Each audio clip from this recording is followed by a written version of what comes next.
take on the fight as the volatile Sergeant Psycho Sykes in a new parallel story taking place during the events of Crisis. Psycho's secret mission will take him to the other side of the island on a ruthless pursuit of a North Korean general hell-bent on obtaining powerful technology. Are you psycho enough? Crisis Warhead is in stores September 18th. Chuff it out if you can. Chuff it out if you wanna be a man. Yeah, chuff it out. We need video of that. We were just saying that chuff it out, an expression that was used in the podcast previously, that we would like to make a video montage of someone chuffing it out, someone like working out and doing taekwondo and getting beefed up and facing life's challenges. Dude, that's the name of Anthony's mom's scat site. Anyway, this is where we should say hello and welcome. Jeff Green will always be with us, but he's not with us right now. And this is the final GFW. So we're going to be no gallows humor. We're just giddy and we're singing. Yeah. And chuff it out. Let's just get out of the way right now. At some random point on the podcast, Brodeo said that he would wear a shirt that said chuff it out. So today he's wearing a shirt that says chuff it out. Alan B. from Ireland, from Blarney, Ireland. He basically made this awesome image of Anthony with the lightsaber. Although some people it's a kind of Picasso-esque abstraction. Some people pointed out that like you got like a Down syndrome eye on the right side, but it looks fantastic. And it says chuff it out, and it says the Brodeo and 97.5 beneath it. So my favorite thing about this shirt, though, and I want to know where he got it, is that it's a medium and it fits me really well. I want to know where that came from. I feel like so good about myself that I'm wearing a medium. Like these must be shirts made for gamers, like they're gamer size. I'm a medium-sized gamer. That's true. But when I saw the M in there, I was assuming that it must be for Anthony or something. You're like, because man, Robert. And Anthony, we should tell LB that Anthony's bummed that he couldn't wear a shirt with himself, with a picture of himself as a Jedi on it. He got me. You got to wear. Look at how the legs are so skinny, but then he still did me justice with the gut. The paunch. Yeah. I thought the earring was a good detail. I thought that was a good eye. He got them both. That's how you got to wear. But that's how what a caricature artists do, reduce people to their most like recognizable features. And in Anthony's case, now that we've seen two caricatures, he's basically like an afro and two earring and two gold hoops. If you get that right, you got Anthony down. You got him down. Well, and a lightsaber, of course. Yeah. So the first thing I have to apologize for, I posted a blog today, and I probably shouldn't have. It said I was leaving, and I'm not. That was just more a dumb joke. More grief. Wasn't than really everybody. funny to anyone but myself. And I've cried wolf so many times now that I don't know. I understand if people can't forgive me. Oh. So you cried wolf. You should tell stories of when you cried wolf. Most of our listeners just turned it off right there. Fuck that guy then. On the podcast before. We were all against this joke. And I'm going to eat one of these peanut butter flavored corn pops. While you eat that, we have new technology here in the office. We've got the ability to receive call-ins from listeners and from our friends. So from 4:30 on, we're going to be basically having people join us that are calling in. Some are from forums. Some of us are, like I said, friends, people that worked with us before. People don't know when 4:30 is who are listening to this. Well, it's for our time. They got no idea. It's a while into the show. Well, yeah, I didn't even say what the date the show is. So in honor of Jeff, it's the podcast for October 18, 2006. And it's approximately a simpler right now it's 3:45 Pacific time. And so, about 45 minutes from now, we're going to start doing some calls. But until then, let's talk about the games we've been playing, guy. Have you even been playing any PC games? These days we got you doing all kinds of reviews. Yeah, I've sort of hung up on Spore. I haven't played Beyond the Creature stage because I picked Herbivore, which is apparently a very stupid move.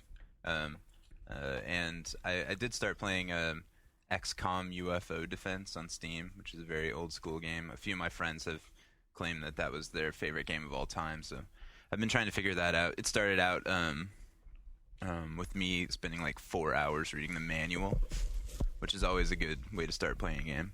But I'm sort of getting it. It's a really difficult game. It's basically an everything game. It's part strategy action, part like, Sim City style, like building a UFO research structure. It's got all these various things you can do that have to do with like repelling an alien invasion. I don't know if any of you guys have ever played it. I have not. Always heard good things. Yeah. Ryan? Never was into XCOM. Yeah. Never tried them. It's fairly beyond me, and you basically like shoot down UFOs that come into your territory, and then you have to go explore the crash site and fight aliens and gain their technology, and then use that technology to create your own anti-alien equipment. Only I'm on the second crash site, and I've tried playing it like 5 times, and they just whooped the shit out of me, and I have no idea how to get better at the game. But anyway, that's yeah. We can bring a tie into that, and I tried to play the tragically titled Brodeo Spirits. Oh my god! I thought I heard good things about that. I did too. I'm not even saying it's. I haven't said anything bad about it. Why are you saying you thought you heard good things about it? I'm Shawn sure you was did. talking. No, I just said I tried to play. I didn't say it was bad. Yeah. Maybe I'm bad at it. Tried to play. That implies bad. But that implies I'm bad at it. Well, the thing is with this game is Treasure developed it, and the whole concept, when you pick up the box, you look at the back of the box, you have no idea what variety of game this is, who it's for, how it functions. I mean, you're able to trade content, levels that you make through audio and stuff, all these things. The manual is cryptic, and I don't know if it's poorly translated or just they assume that, kind of like we assume that people listening to the podcast like know everything about that we've ever said on a previous podcast. It's like, true. You could tell that they just were like, hey, if you pick this up, it was made for you, and you get it, and it's kind of like, I mean, this is a puzzle game, right, Ryan? But where you're a mech, and you're fighting in these, like almost not just single screen, but you're fighting in these very specific scenarios against sometimes an overwhelming number of enemies that are firing hundreds of missiles each, to the point that like the DS, the slowdown is insane. There's some of the levels designed under Treasure's Best category, because there's like puzzles, Treasure's Best, which are their favorites. Some other categories where the game goes to like 3 frames a second because there's so many missiles coming at you on screen. And your experience when you first start the game is that you spawn, suddenly you see 1,000 missiles coming at you, and then you blow up and die. And then at first you hit replay. Technically, that's not the first level of that. You may have accidentally gone to that level, but it starts out like simpler than that. The third or something. Yeah. It gets to that real fast, yeah. Yeah. And then there's the button. It's like, replay, and for some reason, instead of thinking like I'm going to see a replay of what I just did and how I just failed, I'm going to replay the level. So I kept doing that, and because we're talking about a 5-second bit of gameplay that it took me to blow up, I thought I was playing again and losing, and I did it 6 fucking times in a row before I realized, like, dude, this fucking thing doesn't even work. I'm pressing up, I can't go up. And then I was like, oh, I guess that's not the right button. So when I started again, the crazy thing is that you basically just thrown in there, and you have to figure it out. Maybe the solution in that case with 100 missiles coming at you is that you throw up a shield real quick, or you have a bat and you can like knock some back at them, or you have to do a dash attack to cut through the tiniest gap, and then do like a reflect power or some other thing. Well, but it's really you got to use your like crazy superpower. That's the thing. The thing with this game though is like each level, you're allowed to pick from this big list of weapons. Right, what you want to take into the stage, but the game doesn't give you any sort of advice. Like, you might want to take this. Yeah, you might have the wrong loadout. You might not just pick your be stuff playing the level with the power that you need to get through there. Yeah. So you pick the loadout, and this is kind of a cool thing. I admire for the people that can do this, because it is cool when you beat that level. You're like, holy shit, how did I do that? It's kind of got some, it shares a lot in common in an abstract sense with Trials 2 that we talked about before, the motocross game where it's just brutally difficult, and at the same time you continue to play it because the smallest increment in progress, half a screen distance more to the right, you feel as though you've done something, and that's enough to keep you going for the next, 2 feet more of progress. And this game is like, it's just mind-boggling to me, and it's also cool that people are able to make this the equivalent of like a love letter or like just like their own project for themselves. I mean, there's no way that if someone, I don't even know how you'd pick it. You go to the store and you're like, well, this one's got a robot on the front. I'm grabbing this one. I think it is for fans of Brodeo. Not that it was a huge game, but I happen to be a big fan of the original game for Dreamcast, and it's weird to me what the DS game is because I didn't read about it necessarily before it came out. I just knew that Brodeo was coming out for DS, and I had imagined that it would be like a port of the original, and I was like, oh yeah, here it comes. And the original was a traditional side-scrolling shooter? No, it was more like the craziest action game anyone has ever fucking made. Like, it's not it's in no way a puzzle game, really. It was all about putting 500 enemies on the screen and enormous salvos of missiles. Causing like giant explosions, because the sort of cool thing in the game is that the number of explosions on the screen relates directly to how big your like giant power up is, which is that trigger button kill everything in the room explosion of missiles that comes out of your body toward everyone. Right. And you would sort of like create these situations where lots of things would explode so that you could explode even more things, and the game would slow down to like 2 frames a second. Did you watch Robotech out of curiosity as a kid? No. I'm not like I don't like the game in any way like relating to mechs or any of that shit. Well, there's that like really simple aspect of Robotech that was super cool when I was a kid, and it's like all the missile bays on these like ships would open up, and like hundreds and hundreds would come out, and they'd all streak across the stream, and each would have its own vapor trail. And I remember playing toys as a very retarded little kid, and kind of like spastically like spidering my fingers out, like imagine like each one is its own missile, and then you just take your kind of like spaz claw hands like and I wish that the audience could have had the visual. Yeah, you definitely see. It's like just think of jazz hands, but like something going wrong. Missile hands, like suddenly getting a cramp. But yeah, like that many missiles flying around is cool. But the new version of the game is all I want to say is like it's very, very different. I mean, the original game sort of had independent aiming and movement, like a la like Robotron or Geometry Wars. And the DS game has this pretty convoluted system for controlling things, and it's on a much smaller scale. Like it's all these like you said, they're almost single screen levels. They're pretty small, not just one screen, but like a couple or 3 maybe. And they're very much about like solving the puzzle of how you get through the area. But the original game was just a crazy balls to the wall action game. And the most amazing thing about it was that it had one of the most infamously bad translations that Treasure ever did for a company that is infamous for bad localization and bad translation. Brodeo was amazingly bad. Like each level was almost like a punchline in that you would. I mean, each level was. Well, almost it's called Brodeo. It's released and it says Brodeo on the box. Yeah. Imagine fighting for EV shelf space with the fucking Brodeo on the box. Yeah. Like so. Yeah. You don't have to convince me that they had some trouble inside the game proper. But the whole thing of the whole game, like every level was like a joke, and you would play through the level and you would get to the end and talk to somebody, and that would be the punchline to the joke, because it would just be some inane non sequitur like, we're glad that you visited us, vegetables are delicious. You're like, okay. But they changed that in the new one, and I don't like change. Yeah, I don't know what to say about it other than I can't condemn. I mean, like I admire it for what it is, and I also picked up this other game. It's a total Metal Slug clone, and it's called like Commando something. It's another DS game. I was hopeful for that, and I already brought it back in. I mean, it looks good and everything, but the problem for me there is that it's got like you can't. It's not like infinite continues or whatever. You have to like get through a world and then continue your progress through it. And like when I was trying to play it on the BART, the local train here at home, it's very difficult to pay absolute attention to it. And there's a lot of stuff happening. Like from the very beginning, you're shooting guys in the sky and trying to jump over mines. It almost got like a Moon Patrol vibe for the very first half of the first level. And it's like it died pretty easily. And I got to the end of the level and the boss, and I died, and it was like over again. I was like, I don't really want to do that again. But whereas with Brodeo, if I fail, it's so like you fail so quickly, and you might win so quickly by finding like there's a chance that you will stumble across upon some just like brilliant solution to the action puzzle. You know what you got to do? I think I'm more interested in continuing to play Brodeo than I was going to scream it, but it's like you already did that. You got to, when you get to that part of the game, you know what you got to do. You just got to chuff it out. You know, there's a part of every game where you come to the crossroads, to Ryan. and it's like, are you going to give up? Are you going to take this back to EB Games, or are you going to chuff it the fuck out?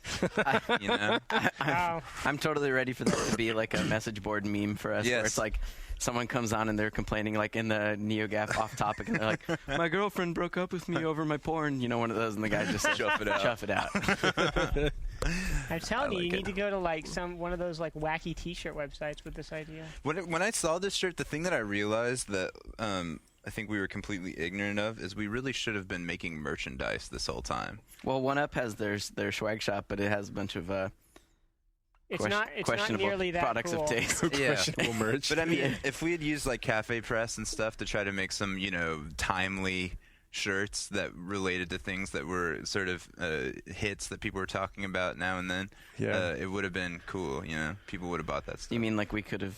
By cool, you mean we could have had money to go do shit for fun? Yeah, man. We could have made some money. If we sold 5 fucking shirts on Cafe Press. We could. I don't know. You've been getting. We could have been Penny Arcade, man. You've been getting the CD Doctor, the one that teaches you how to like sell items on eBay and you're rich. It's like, open your own online store. Today we're going to tell you how to make money on Cafe Press. First, come up with an insult for George W. Bush. Second, print. Now you own money. I'm the guy that makes learning to make money easy. Ryan, before we stop talking about Brodeo, I know you played it. Yeah, I didn't really get into it. Why is that, Ryan? Don't make me. Because I had the same horrible rip this out of you. experience. I had the same horrible experience you did, but that doesn't make me want to keep going. You didn't Like, chuff it out. Like, you know, I couldn't even finish all the tutorial levels. I mean, there were tutorial levels that did this, and like I couldn't. Yeah, but you enjoy it some out. pretty ball-breaking games. You're in there you wanna playing see- Mega Man 9. Yeah. That's a lot. No, different. it's not. That's something that I'm used to. I know what to expect from this game, and I know. Are you like video games in the way that you are with food? Everyone is. Do you That's an mean like you just interesting- have That's an interesting predisposition? question. Right, because Ryan only eats what would, qualify as comfort food to him. We've talked about before, peanut butter jelly sandwich. If he goes to Subway, he gets the bread and a piece of meat and cheese and nothing on it.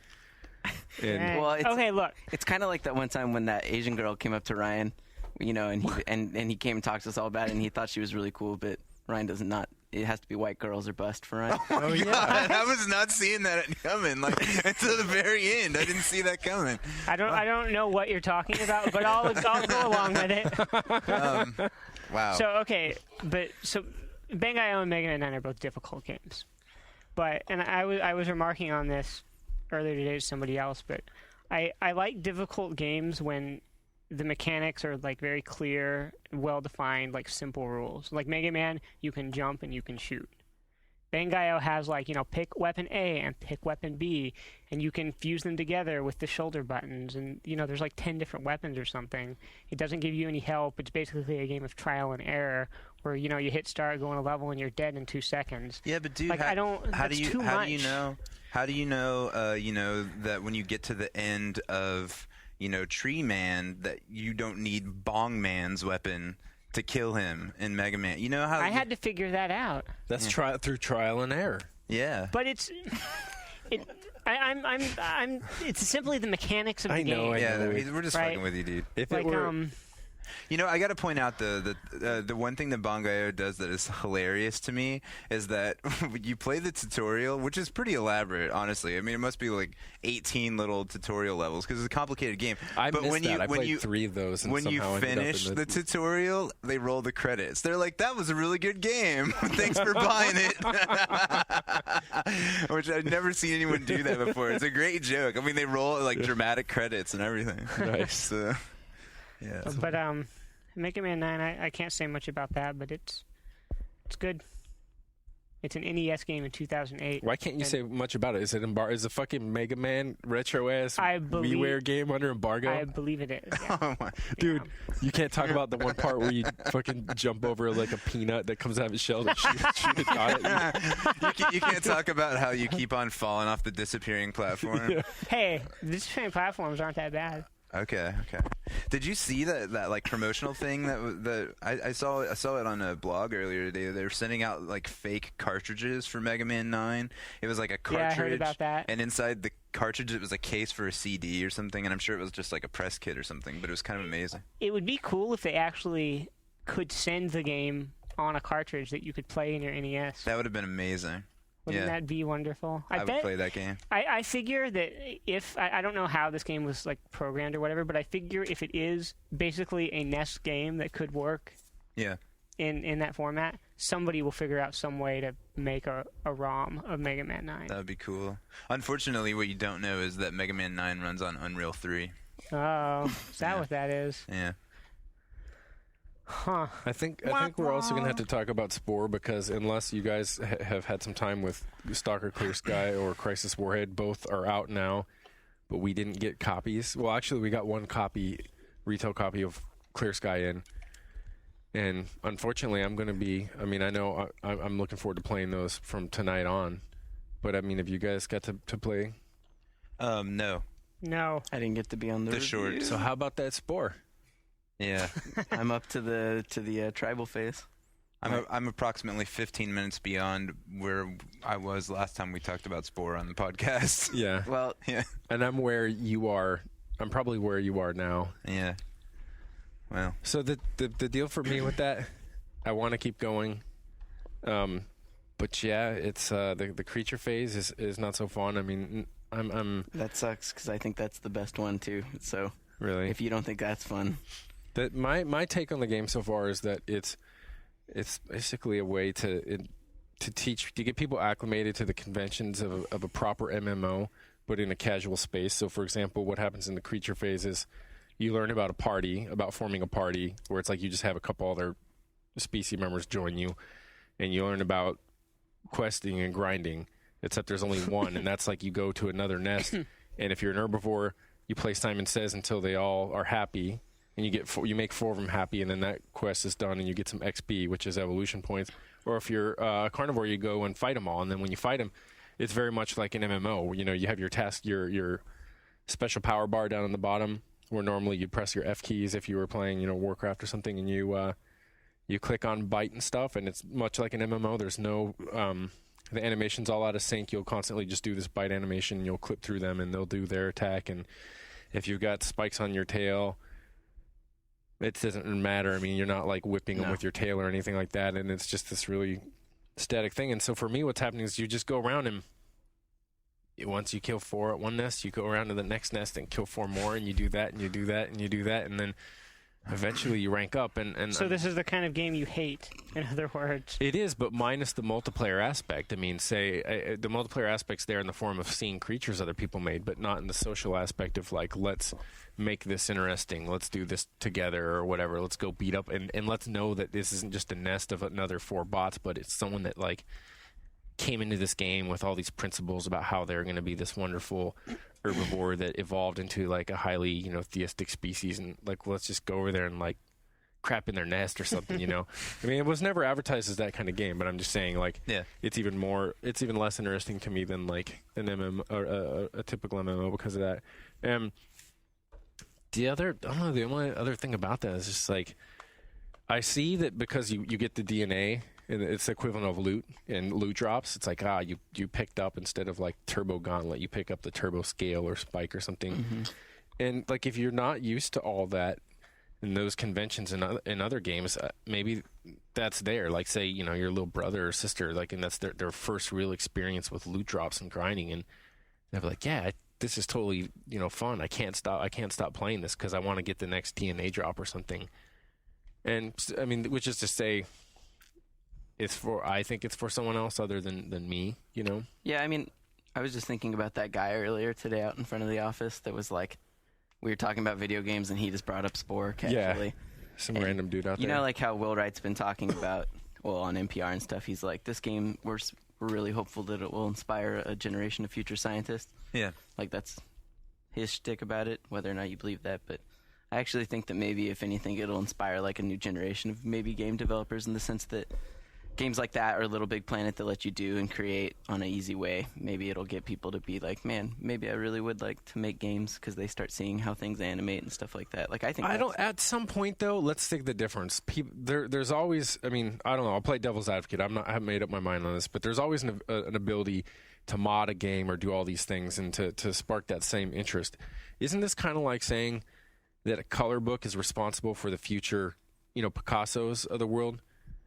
We showed you how fun it is to color in those lines. Yeah, you got a choice. You could make it green or it could have been purple. I guess if you wanted to color green on purple. I guess I just think that art is easier to like go and jump into than game design, because game design, the tools are hard enough to make. So when someone provides the tools for you to do it yourself, you can get like a taste. What then about game design would sport teach you? I don't know. I'm not saying it would teach you anything. I'm just saying it would interest you in it, in the sense that, wow, I like making these things that could then get animated into the game. Maybe I would like to do that for a living. But that much more than changing than finding silver dye in Guild Wars and making a new color and making a new cape or something. I think it's totally different. Yeah. Okay. But because you see something get animated and have a life of its own, unlike Guild Wars, I could see someone more being inspired to be like a 3D artist in Spore, because that's really more of like the set of things that you work with, and that's something that is definitely difficult to get into at the level of Spore quickly, to be able to quickly make characters, and definitely people are into that, but as far as making characters, I think you can't make a creature with a gun for an arm and a robot leg. It's never going to teach any game artist. It's never going to happen, dude. There's no visors. Mysterious visors. Yeah, no mysterious visors. Although I guess, to play devil's advocate with myself, I don't think games like Second Life or anything inspire people to go on to do character design. And they should, because in Second Life, you can create anything you want. Yeah.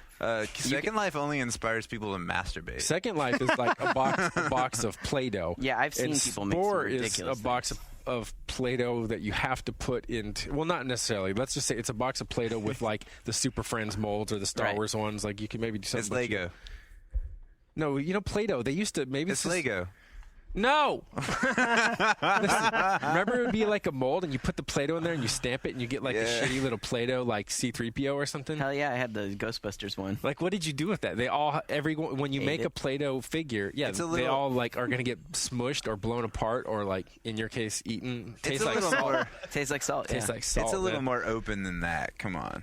Oh no, it is, because you don't have to do that. Yeah, it is. You can do. I mean, I've seen some crazy stuff. I just want to talk about Play-Doh. I think actually, the thing that I need to do with that game to enjoy it more is to find 20 people who are making cool things. That's what I have going on. Friends, who I can be surprised by the stuff that I run into in the game and delighted, surprised and delighted. Yeah. Instead of running into the sort of already created stuff that's on there and the sort of bad things that have been uploading. Yeah. For those people that really get the enjoyment out of making the creatures and stuff, it's fantastic in that, and people, that's why I think the fact that they're able to sell the creature creator on its own speaks volumes about. I mean, that the two are that you can separate them, and that and it's if you're not if you're not saying I really want to invest in this creator and see what I can produce with it.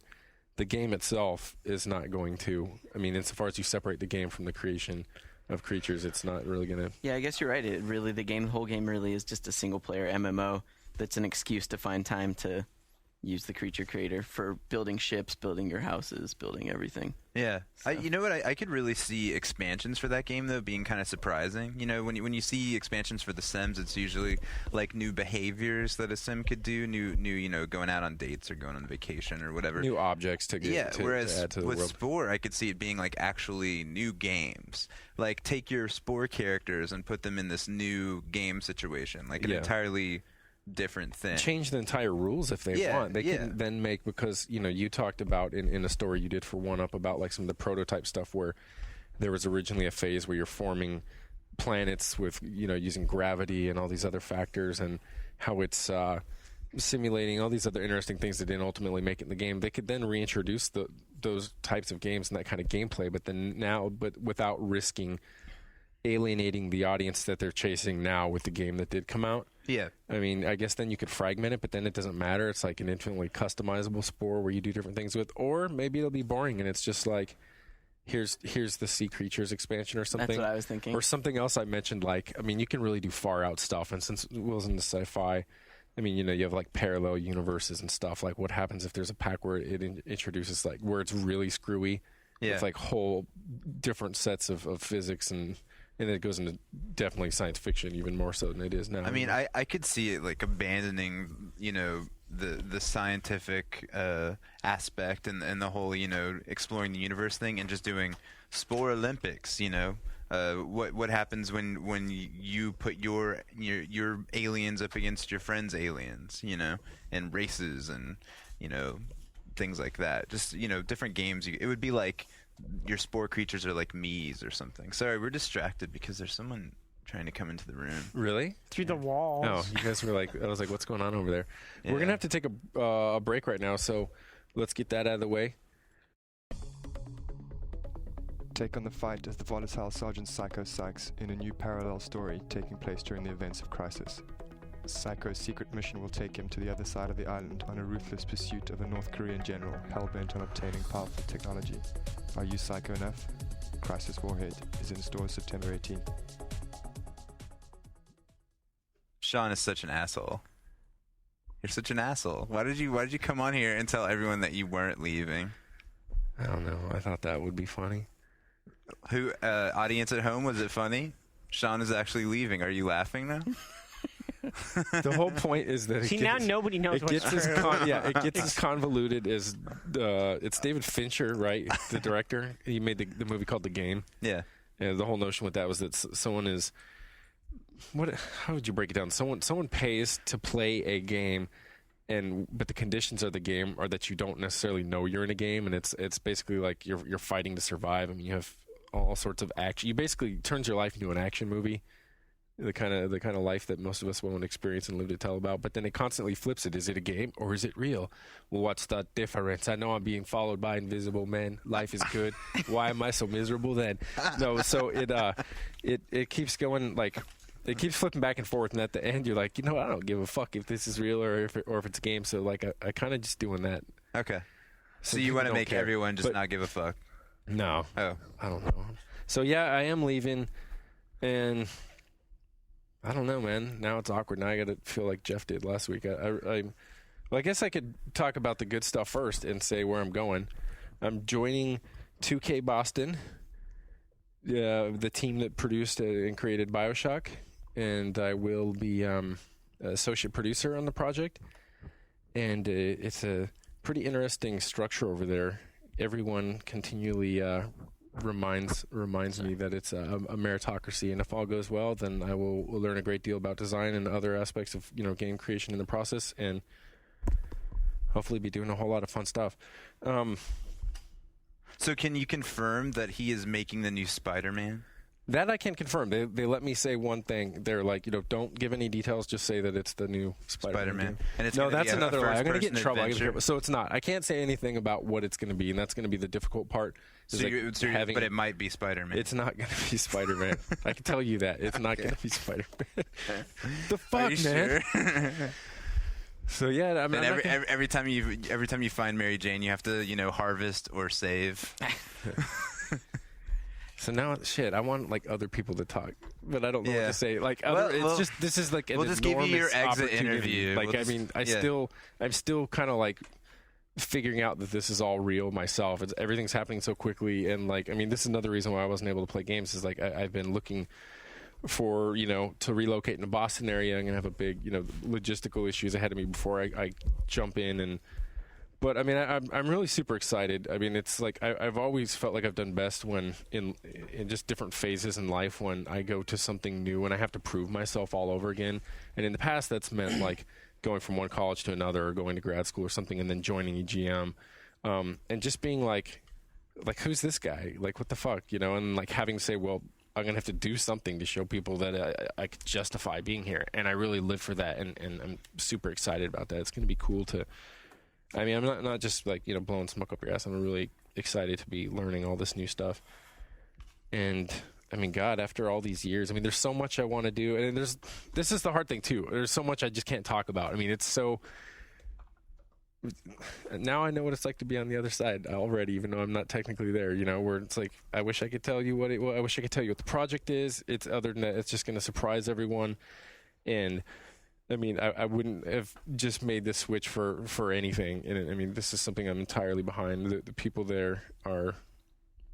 I want you guys to talk. Take me off. No. All right. That's right. I just want to, do you know, like, you were going to go work for, the people who made BioShock? I'm writing a preview for Need for Speed. Thanks. Think of me when you move to Boston. Okay? Like... You could be doing Barney Rubble's Bedrock Racing for. I remember for Game Boy Color. I remember when me and Shawn first started hanging out. It was right after I moved to the Bay Area and I was trying to get into this place, trying to get a gig here. And right when I got here, a bunch of people got fired. And Shawn was one of the people who got let go because it was just bad time. Magazines were closing and stuff. We were laid off. We weren't fired. Okay, laid off. Sorry. You need to a bunch of people were laid off. And I remember meeting up with Shawn so that we could work on a fucking Best Buy catalog together. Okay, yes. That was the low point. Okay, that was the fucking crazy low point. That was huge. We did hundreds of entries. Yeah, it was not fun, but it was work, and it paid well. And that was 3 years ago or something. And now you're headed out to amazingly bigger and better things. And I'm writing about Need for Speed. Yeah, you'll be. I mean, come on, don't put it that way. You do. Yeah, all of this other stuff you do, the amazing features, and I'm just gonna make this about me.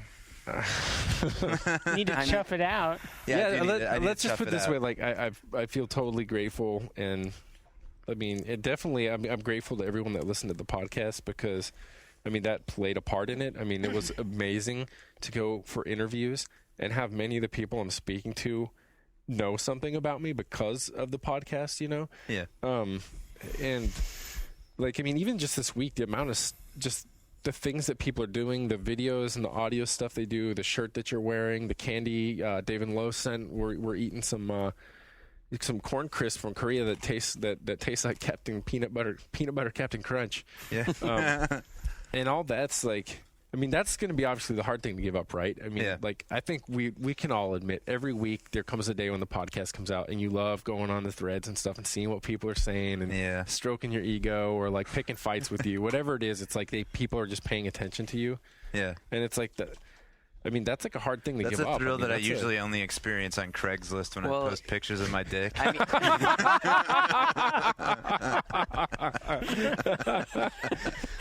mean, conveniently for the only one that's here that's actually giving it up though is you and me, Ryan, and Robert Ashley are just kind of being forced out.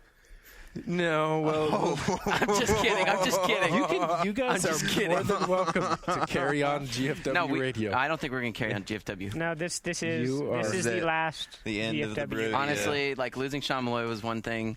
That was a hard blow. Then losing Jeff, but losing all three of you guys, yeah. But it's who the hell's going to host it? Me? Yeah. I don't think anybody wants that. There are only sidemen left.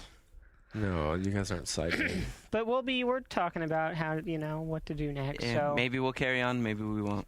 Don't know. Yeah. Will they or won't they? Sounds good, dude. I am gonna. But aren't you guys super thankful to everyone that's giving us the feedback and that's listened? I mean, dude, I've gotten 2 pieces of art with myself on it as a result. It's when would you imagine if you could tell yourself a year ago that not one but 2 people and very capable and talented illustrators are going to be drawing you, not only just drawing you, but as you see yourself in all of your fantasies. This is Jedi fucking Knight, dude. And with you calling you by your nickname, but not to make fun of you. I know, right? The other one was a lot more Jedi Knight. This one is very much me when I'm at home in my bedroom by myself. Yeah.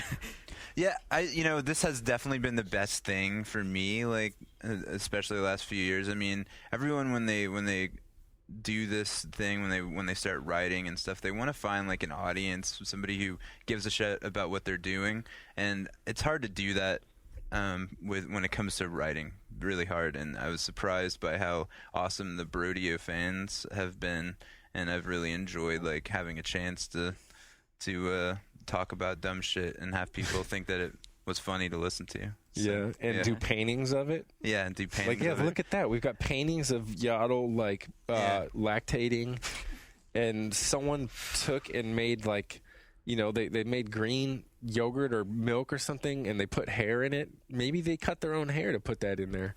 Yeah, this is for the infamous picture of the Yaddle Farms milk. Yeah, I mean, being on the podcast was like a dream come true to me when I first got the job. Because I listened to at my old job at the lab I was at, dude. Picking up, I was just like everyone else that listens right now or anything, like picking up GFW Radio. At some point was like the best part of my week. Like I'd sit there and listen to it to get me through like the boring ass drives I did. So then once I started working here, and I don't want to accept that. The best part of your week, for real. Honestly, like I had that's a fucking sad Why week, do you dude. think I got out of that job, dude? I hated it so bad. So it was like fucking miserable. But, you know. I know that feeling, you know. I mean, I remember working, you know, all the time I worked in a grocery store. And so if there's any, like, confusion as to the chronology, this is the same time that I was, you know, well, I worked in grocery for 7 years, so and then toward the later years of that, it overlapped with when I was teaching. But I would go to the magazine rack on a break, and I'd read EGM and shit, and I'd, like, look at the bios and stuff. And I'm like, look at these fuckers, man. They get to sit here and pose with, like, Pokemon stuffed animals and shit. Like, I got to go do a wet cleanup on aisle 3, you know, like, and then it was amazing, you know, like when I first went in and got the job and I was interviewing everyone, it's like, dude, this is CJ and this is, you know, Shu and Crispin and Greg Stewart and Mark McDonald, like everyone, you know, I knew from reading the magazine and stuff. And it was like, so I don't know. I've never lost. I mean, I'm always been grateful for, I don't know, for what I'm doing. I mean, it's awesome. And the podcast is definitely one of the best parts of that because for all the reasons we're talking. And even, you know, even like, say, for example, you know, a hell of a lot more people read EGM than listen to this podcast. And yet at the same time, same thing for, you could say the same for CGW and GFW. We both had more subscribers and newsstand sales, you know, combined to dwarf the downloads on this, but it didn't, because the feedback is there and it's like so regular and immediate. I mean, it's really easy to say like, yeah, I mean, this is like, let's just like make this as good as we possibly can, given the restrictions and stuff. Yeah. I mean, I don't know. I kind of feel awkward saying that because most time we would just come down and talk. But I know what you mean, though. I've never had one person ever send me feedback about anything I wrote in EGM, or like maybe one time on the site. But yeah. the podcast, it was like, your review of Dynasty Warriors 7 was so unfair. That's basically exactly what it is. See, on this, like, I go on and I get like those photos I sent you of that Yaddle painting, or I get like, I don't know, maybe someone even just telling me about their breakup story with some girl. Yeah. After I do a Chef Love thing. And treats. So. My office is just full of treats from people, which is like. And frankincense and myrrh and gold. Yeah. It's good stuff. Like every day, man. There's something. Yeah, about the Brodeo is like a career teddy bear that would hold you at night. Like, it's okay. Everybody loves you. And it was, yeah. I think that's pretty. I mean, it's funny for it's not just us. I mean, I've heard so many people like specifically cite the podcast that they do as being the highlight of their week. You know, of their work week, and just like the thing that no matter, I mean, if anything is stressful or if anything isn't like, you know, quite going their way, it's like they always love doing the podcast. Yeah. And I mean, I don't want to, you know, go into it again because I know we've talked about it before, but I mean, it was pretty amazing. Like, I mean, I talked about how when I started, I was so reluctant and I really didn't see I couldn't even imagine the worth in doing a podcast, and you were the same. I mean, I had to like strong arm you into doing the thing, into taping. Yes, but it was a good idea. When we first started doing it, we were like, the hell's this? We hate this. This is stupid. Why are we being forced to do this thing? And honestly, Ryan never changed his mind. He's just been sitting here like eating snack food and staring at the wall and thinking about Mega Man every single episode. As comparatively little as I say on here, I do like the podcast. Let's break it. Let's get the Ryan perspective. People want to hear Perspectives with Ryan. Oh, geez. I just had the worst mental image. What? I don't know if you guys want to hear about it. I want to hear it. Now you have to say Don't it. let Ryan off the hook. Give us the mental image and then put him back on the hot seat. So you know, like how like as soon as the Yaddle shit came out, people were posting pictures of the Yaddle fleshlight in the bed with the picture of Yaddle. You know, I was just picturing like people need to give us some images of Mega Man with the fleshlight wielding wielding arm at the end. Oh God!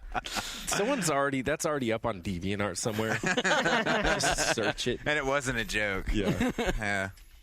No, back on the spot. Well, I mean, I'm a little bit different from you guys because I don't really jump on the message boards that much. Mm-hmm. So I don't really get a lot. Don't of even lurk? Not really. I mean, I used to a lot more back when we had separate boards, like when we had like the PC board and all the video game boards and stuff were separate. But you know, since they merged them, I haven't really gone on to them very much. So I don't pay much attention to a lot of that feedback. Same with like Gaming Age forums. I don't really look at that very often. But you know, every now and then somebody will send me an email or a private message, and you know, that's kind of cool. You know, I'll always talk to those people. So yeah, the feedback that I pay attention to, I've always appreciated, and you know, it's pretty cool. And yeah, so we just we want to invite all the Brodeo listeners back to our place for the after party. So we talked about, you know, we posted it on the message board. You got the address. Rock band, 2 stages of bands and you know, hot women dancing, and we got a DJ and lots of food and kegs, Mega Man, you know. There's What else, man? There's Bring him in. I'm trying to think of everything that I saw at the enormous Sony E3 party that I went to 3 years ago. There are luchador wrestlers. The Foo Fighters are playing. Foo Fighters. Yeah, there's, you know, prime rib, sushi, all that stuff. So come on back. We'll be glad to meet and greet. You know, I just thought of maybe someone will ask, but I've had so many people ask about how to get in the industry for their recommendation about how to write about games for a living. Mm-hmm. And I figure, like, I don't know, we can all answer this while we're waiting for calls like it's Santa. We could do that. But I mean, like, I'll start off. I mean, a lot of people asked me this at PAX, and I didn't have time to answer everyone in detail. But I would say first off is that you should want to, well, it depends. Now it's different. I mean, there's podcasts and other stuff, but I would say you should, if you want a career in writing, you should be a writer first and foremost and a gamer second, or at least in equal measure. You shouldn't say, I'm a gamer, then this is the job for me. I mean, I insist that. I mean, there are far too many just gamers in the business and not enough, you know, writers. And so I think that's key. But then I also, like, don't get discouraged. I mean, everyone has a different story about how they got in the business, and a lot of them have to do with friends and connections and whatnot. But I honestly think that with the right people, your writing samples will say everything that needs to be said. I mean, Shu was cool enough to bring me on board just based on writing samples and, of course, you know, some talks on the phone afterward. And I mean, isn't this the same for you too, right, Robert? I mean, you send in samples. Yeah, you know, like after college, I'd been like writing about games for my college newspaper at University of Texas, and I sent stuff I basically spammed everyone with a Ziff Davis email account back in like 2000, and the one person that I heard back from was a guy named Chris Baker, who he used to be called C-Bake here. He worked at Official PlayStation Magazine. Nowadays he works for Marvel. As a PR guy, but back then he wrote me back because he was a Texan, and he was like, fellow Texan, I feel bad for you, you know. Yeah, like I'll read your samples. And then he read my samples. He's like, yeah, this is pretty good, you know, if you want to pitch something. And so I pitched stories. That's another thing for people too. I mean, like the traditional thing when you say samples, it would be to pay very close attention to whoever it is you want to write for. So say, for example, it's EGM. Look and see how they do things. Every, you know, magazine and website's going to have a voice. Sometimes there's quite a range of voices. You know, like I think at OneUp there's quite a bit of different, you know, approaches and whatnot. But have some sense for, you know, who you're. I mean, this is just the basics, right? I mean, if you notice that in a magazine previews are never more than 2 pages, do a word count and see what they do and write something that you think could be placed in there. But even better though, like Robert especially, I mean, features and proper story pitches are the most impressive when you can show that you can see an idea through from start to finish. I mean, you conceive of something and then you can deliver on it, and I mean, that'll immediately. That's how Matt Peckham wrote a lot for CGW and GFW, and again, do nothing about him, just got a blind submission in, and it was a feature he wrote, and read it and was like, this is wonderful. Got back to him immediately. and asked for something else that he had already done, so he didn't have to do extra work. I was like, this is good. Get you started right away, you know. So it can be that easy, but that's also very difficult because what that doesn't say is like just how picky some editors are going to be. Yeah, I think the other thing is you got to hope that you've got Shawn Elliott on the other side of that email address. Well, I assume it's the same for everyone. No, maybe not, right? Because I mean, I do feel bad. A lot of times people will, like, say for example, you know, someone will give me. I got a few people that actually had samples for me at PAX, and it was like, it felt really awkward, you know, because when I looked at them, I was like, they're just not ready, at least for what I would have in mind. And then what happens there is that, like, I mean, every editor's got different pet peeves and stuff too, but I mean, mine they should be fairly obvious from the podcast. It's just like, not just cliches as far as like the structure and actual wording, but just the thinking.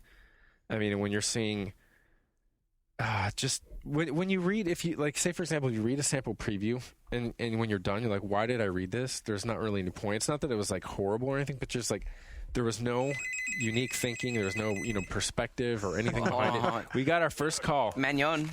Nah. Hello? It's Visser. Ready?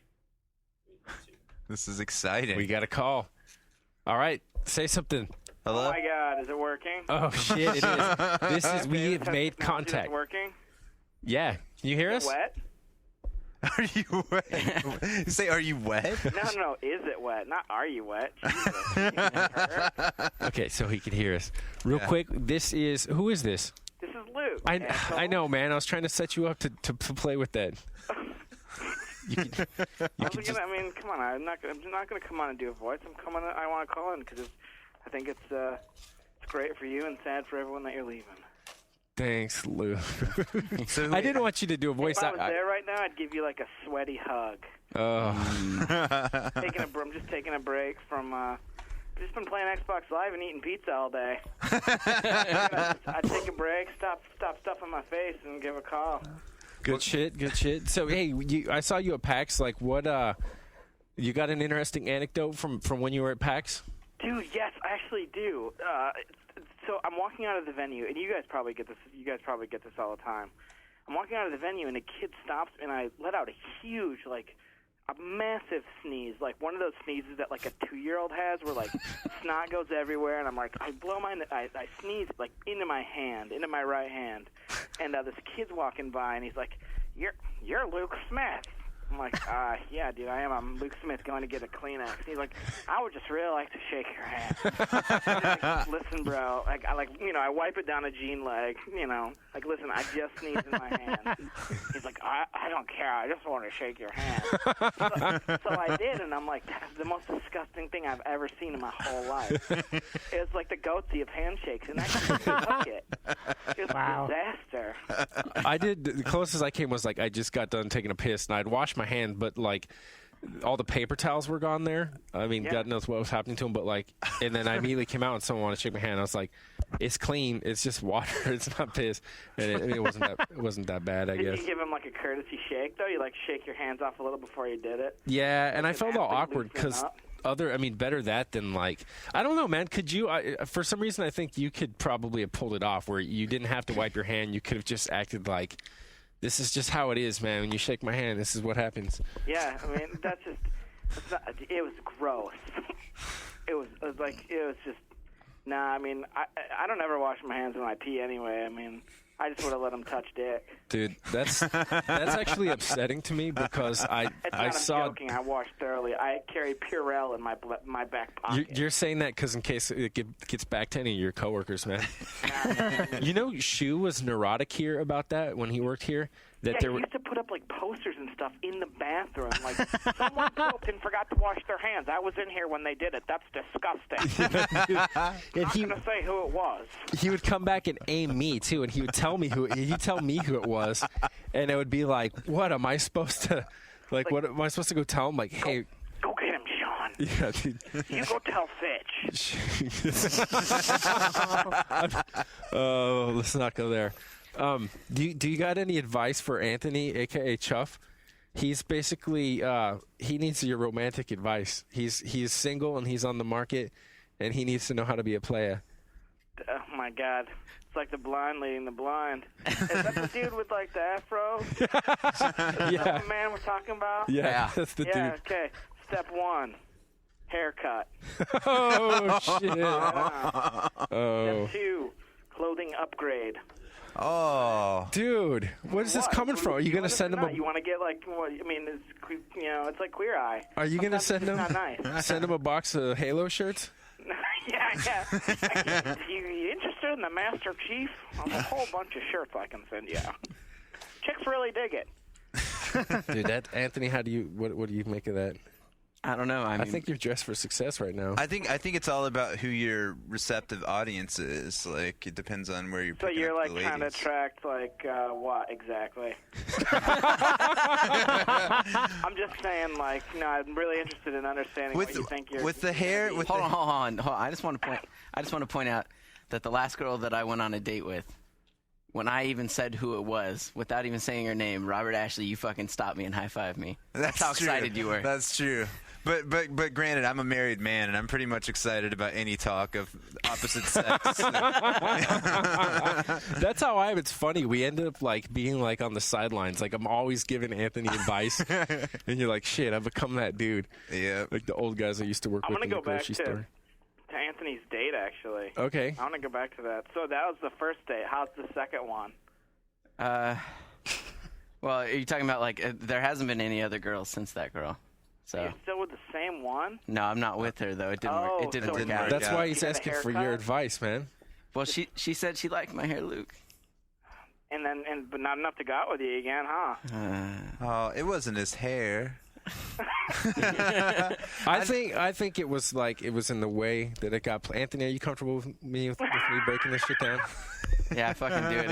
It's the last GFW, man. I think it started off so gentlemanly, because it was the first thing you had her over to play Silent Hill with you, and for me, that's a worst case scenario because it's one of those things where if she doesn't know, dude, this guy just wants to be friends, or it's what's up? She doesn't know. It's the difference between if you made it clear that it's going to be a date, then if she says yes, you can go with confidence that there's no miscommunication. You know what, at least what the premise of the setup is. But then I don't know, man, maybe it's not all that, but if you started off on the wrong foot, you don't want to start it off with the Chuck E. Cheese ballroom, man. Silent Hill. Wait, what? So seriously, that wasn't a crazy zany story you were just telling? Dude, my man actually had a lady friend come over to his house and was like, let's play Silent Hill. Yes. Hold on. But he picked her up at a GameStop.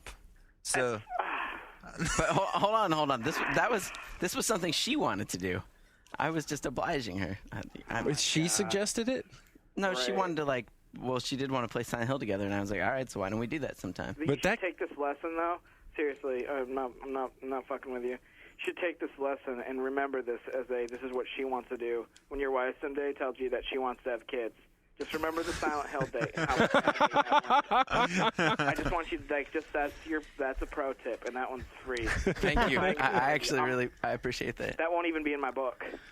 Luke, do you have any pro tips for me going over? I mean, you obviously went from the press to. The thing is, you're gonna do awesome. You're gonna do awesome out there. Just take in as much as you can. I think it's really interesting when people switch over into development houses because they see things from the other side. And you've always been really perceptive. And I remember specifically while I was working at OneUp, when the first time you pointed out the crate at the end of Gears of War that preceded the train event. Mm-hmm.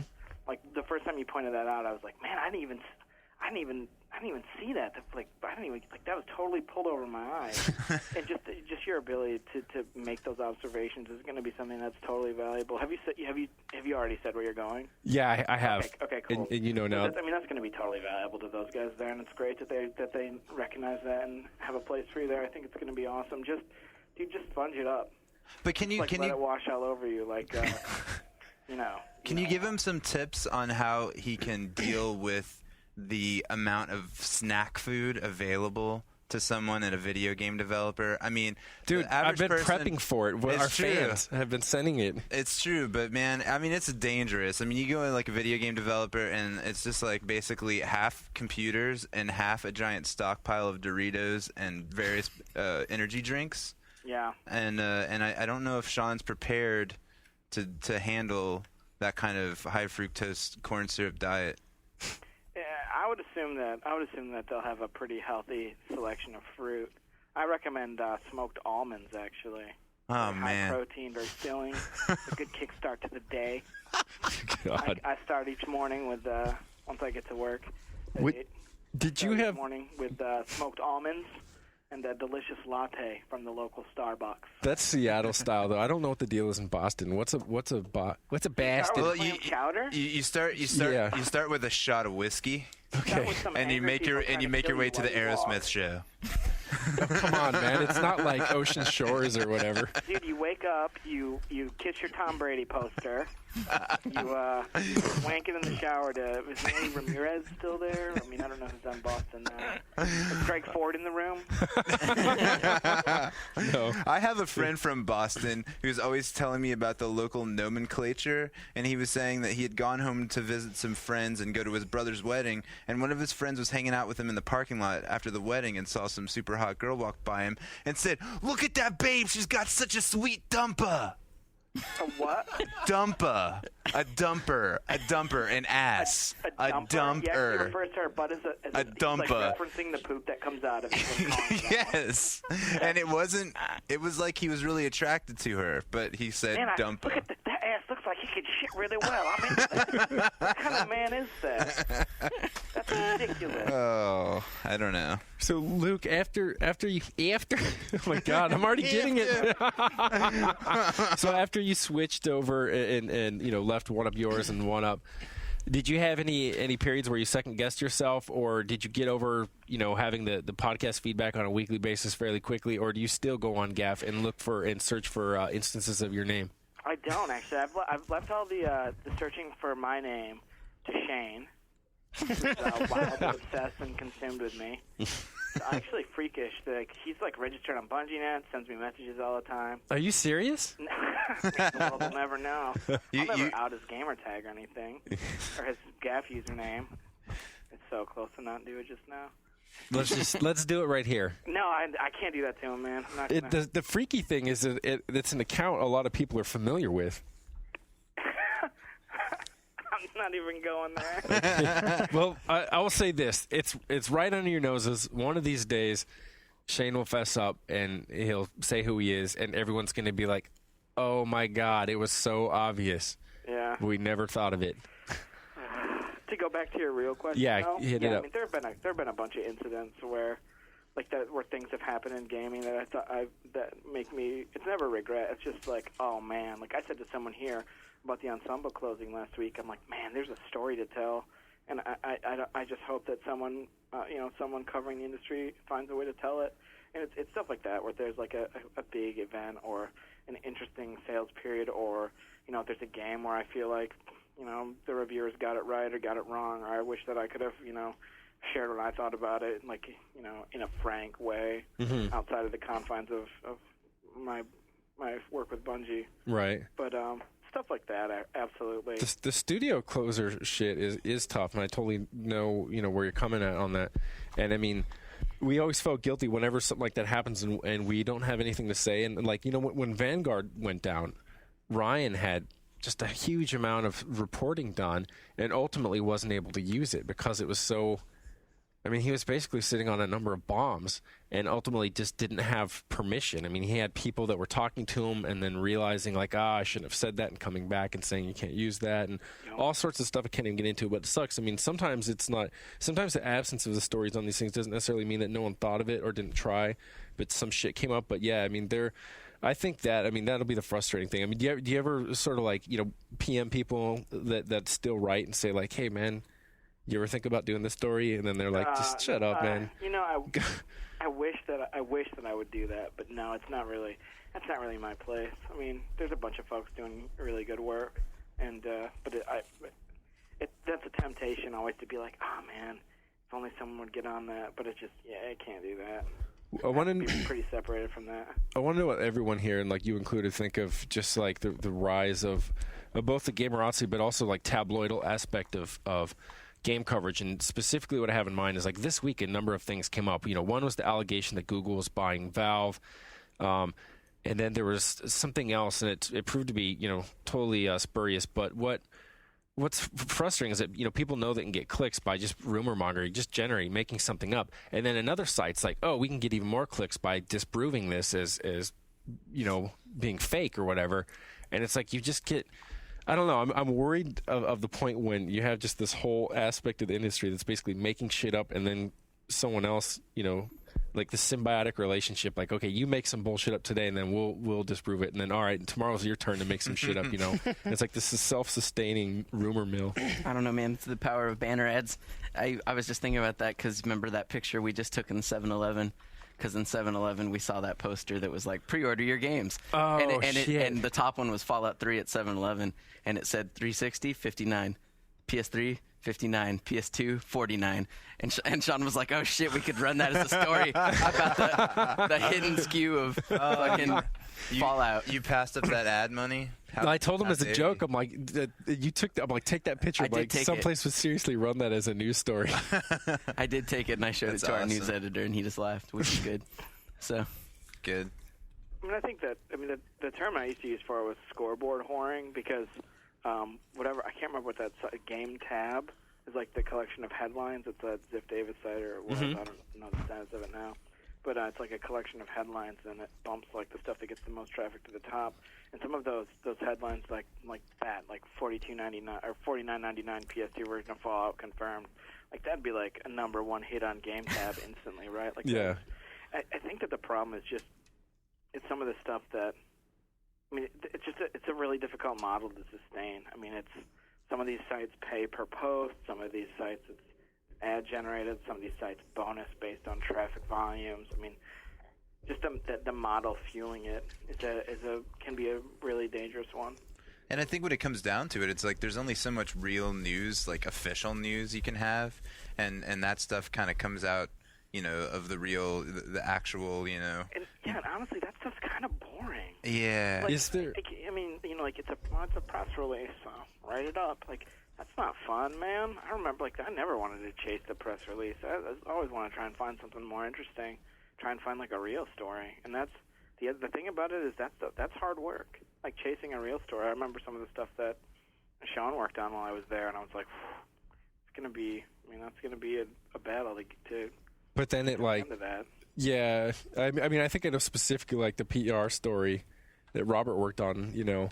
The press PR and the people story that ended up at Gama Sutra. I mean, that was difficult. I mean, that's the whole thing I'm wondering about. I mean, we've known all along, you know, we did a certain type of feature in magazine, and we think that they do well there when you want a certain amount of value for your money, and you want a magazine that's going to last. And then, like, I really appreciate features that are, you know, really well researched and answer as many questions as they raise. And I think, you know, now online, I mean, we know you don't want to sit there and read endless amounts of text online. I mean, do people want? I mean, is it? Sometimes it seems as though it's serving some people better to simply raise a question than have the debate go on on the internet. Sorry, I'm looking at Anthony playing with duct tape.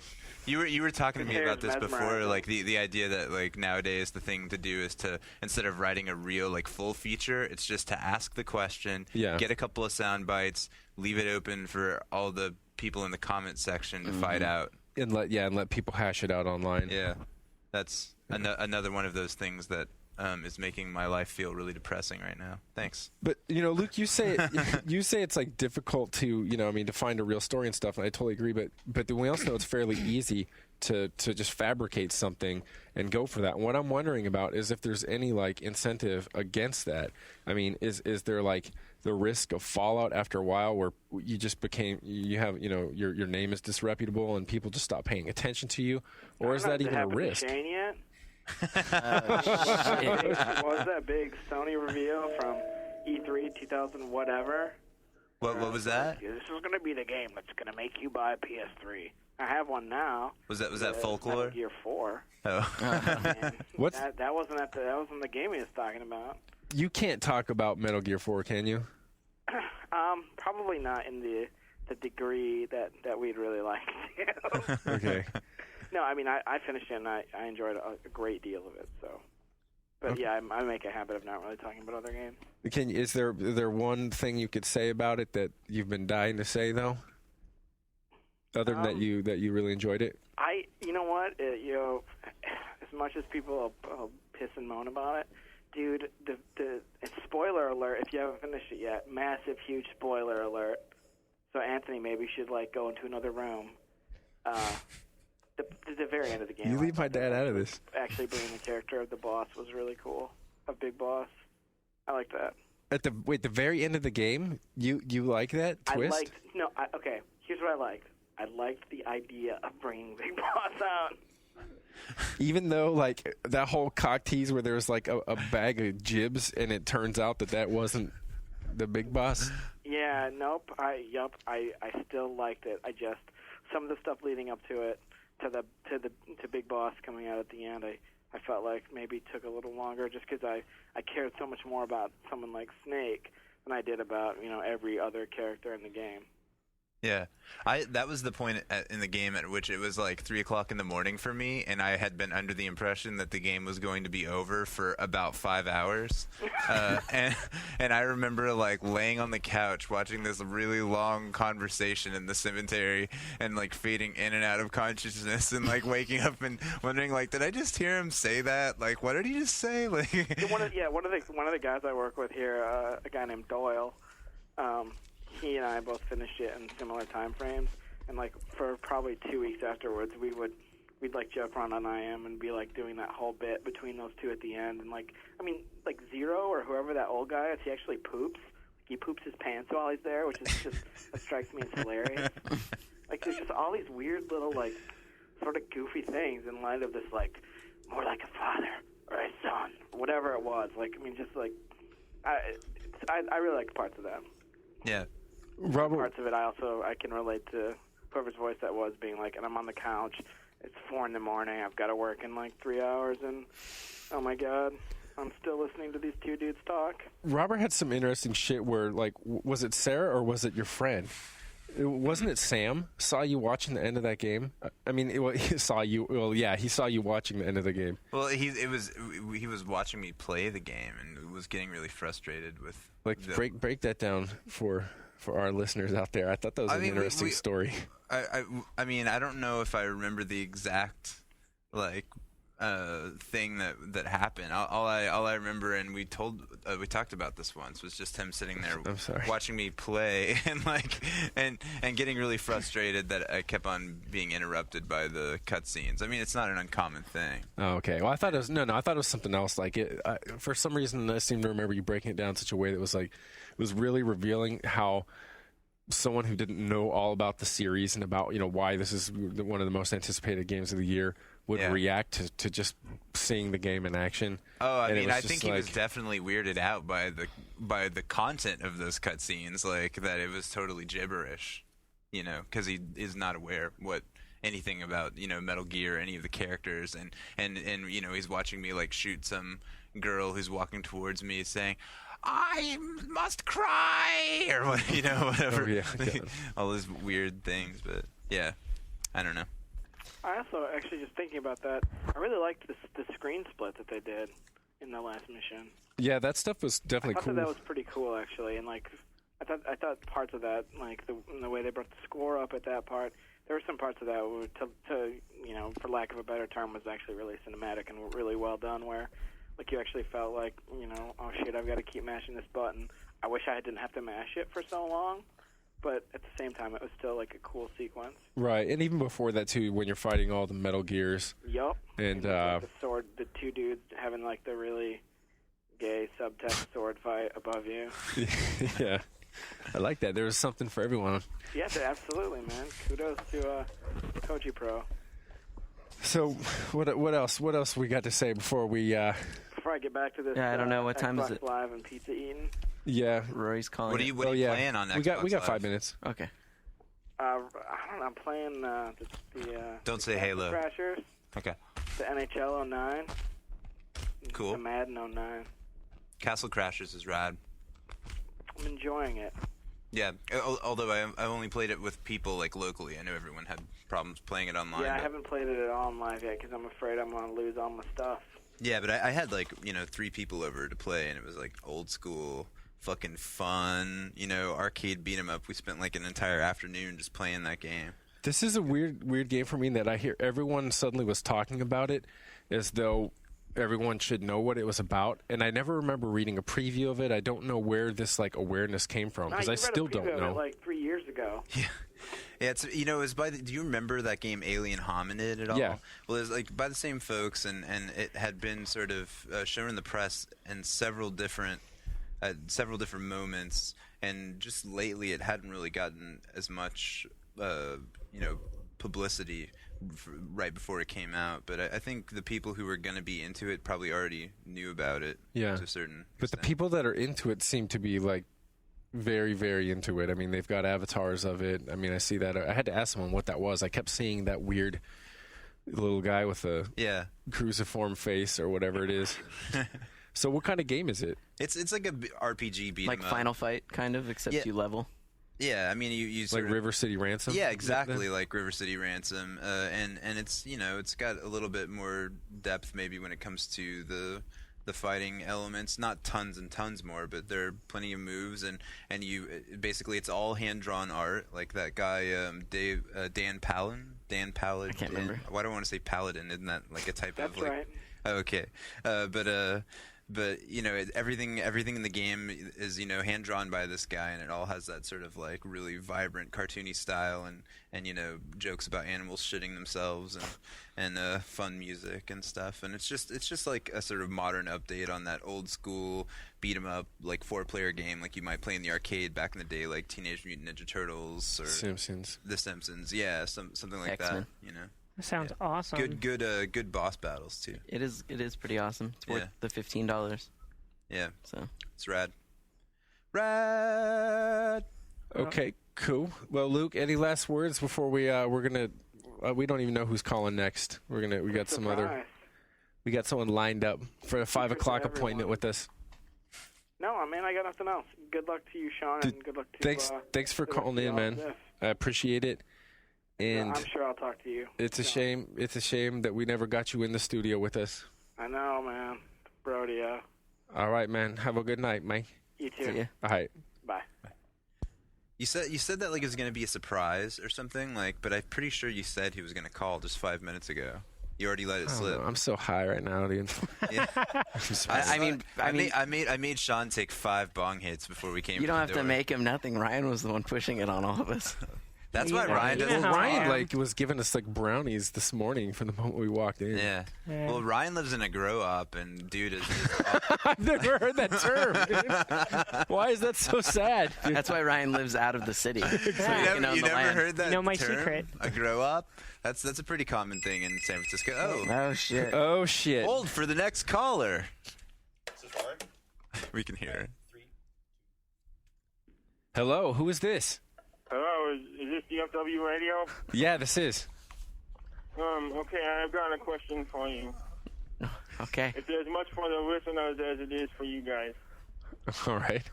The one-up employee seems so personable, fun, nice, intelligent, and interesting, as does the one-up officers. Does anyone else feel isolated that they can basically never communicate with them and would like to?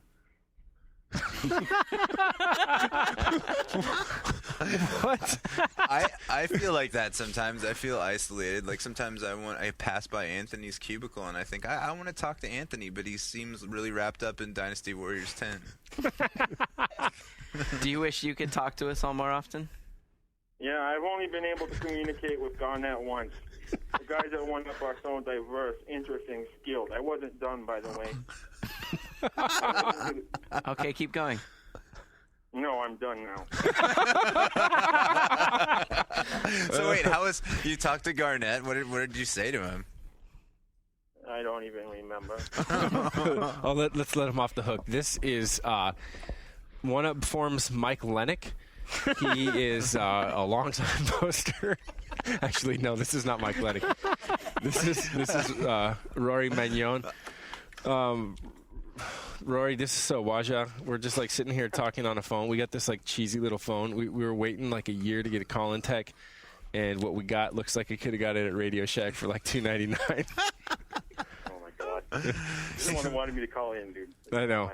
Do you want to break down the Wang Wang story while you're on the line? I don't know. I think it deserves equal equal time. He fucking talked about that Yaddle shit for days. You know what? You can bring your Wang Wang because it's got nothing on Yaddle. You know, I've heard Wang it. Wang had a whole history and I don't know, man. All right, let's hear it. Let's hear it. Let's hear some Wang Wang. Oh, you start, Shawn. Dude, I gotta do it. I don't even remember. That's the thing, because I was so fucking high when we made that. I'm just joking. I wasn't at all. Now people are. I totally wasn't. Now. I don't know. Except now I don't believe you. This is just like in Ventrilo. Like everywhere I go, everyone's like, "Dude, you high? You high?" I brought this up last week on the podcast, but I think it's that way in Ventrilo too. But like, do you ever wonder actually, no, if that just means there's some truth in it? It just means that I smile and laugh a lot, and I say stupid things that make people think I'm under the influence of some mind-altering substance, but when I'm in actuality not. But okay, Wang Wang. I don't know. It starts off. Wang Wang is the star of some. I'm not sure. Is it Indian or some Southeast Asian? Filipino. Wang Wang's Filipino. He's Pinoy. Sounds like I'm making this up as I go. See, you ask why people think I'm high. Okay, so Wang Wang was a primordial dwarf that hailed from the Philippines, and he starred in action movies. He played a character that was known as Agent 00, and it was... tell him the real story of Wang Wang and then go into the fake shit. Don't fuck it up, man. I'm doing my best. You could take it if you want. If you want to be the one to tell it, you can tell it. I got nothing. You can correct me then. Correct me every step of the way that I get it wrong. So anyway, this guy played Agent 00, and this is how we found him in his YouTube videos of him jumping off of skyscrapers and opening an umbrella and landing, and then maybe landing in a balcony of some other woman and sexing her up, and then escaping when her husband came home. But we were looking at this guy, and we're trying to figure. I mean, he's very strange and bird-like, and we're trying to figure out what his origins were, right? And just based on his morphology. So it's kind of like reverse engineering. And just looking at him, we figured out that rather than genitalia, human genitalia, he has a cloaca, and he's in danger of becoming impregnated by urinating or defecating in a public restroom. Wait, explain this. How can you... His cloaca may pick things up. Okay. Wait, what? So cloaca might pick stuff up. In the bathroom. Okay. Yeah, because it's like a big loose sphincter type opening type orifice. I don't know. Come on, see, this is now we're gonna lose. People are gonna love Yaddle and hate Wang Wang. What else did this guy have? We had his whole history. Well, first we found out that there's two different ways that we found out that he ate. I don't remember what the first one was. But the second one was that he unhinged his jaw and ran by fruit carts.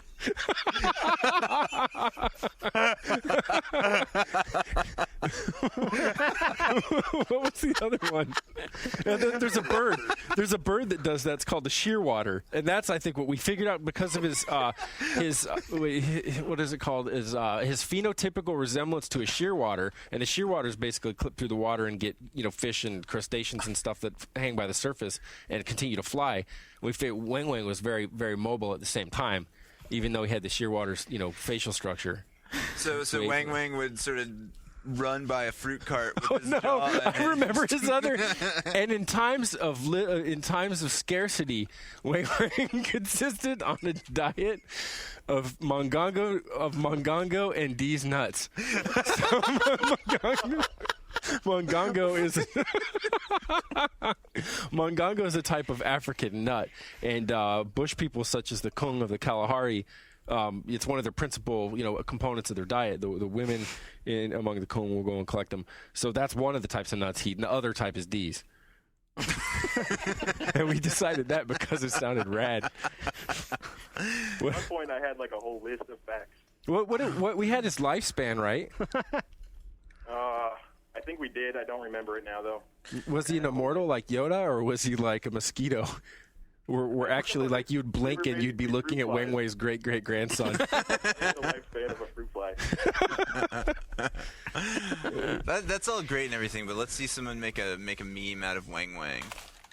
Wait, we got to get this crap. So is this what you guys do in your spare time, or? Well, normally we do when we're losing at Team Fortress 2. We play games and bitch. Last night, like Rory was going insane. We were playing Company Heroes, and we were actually, it's rare, but we used the donkey cheat. And I never told people how to do it, but basically you bring in a donkey that's got dual Panzer Shreks on it and walking stucco bombs, and it can shit mines and sprint.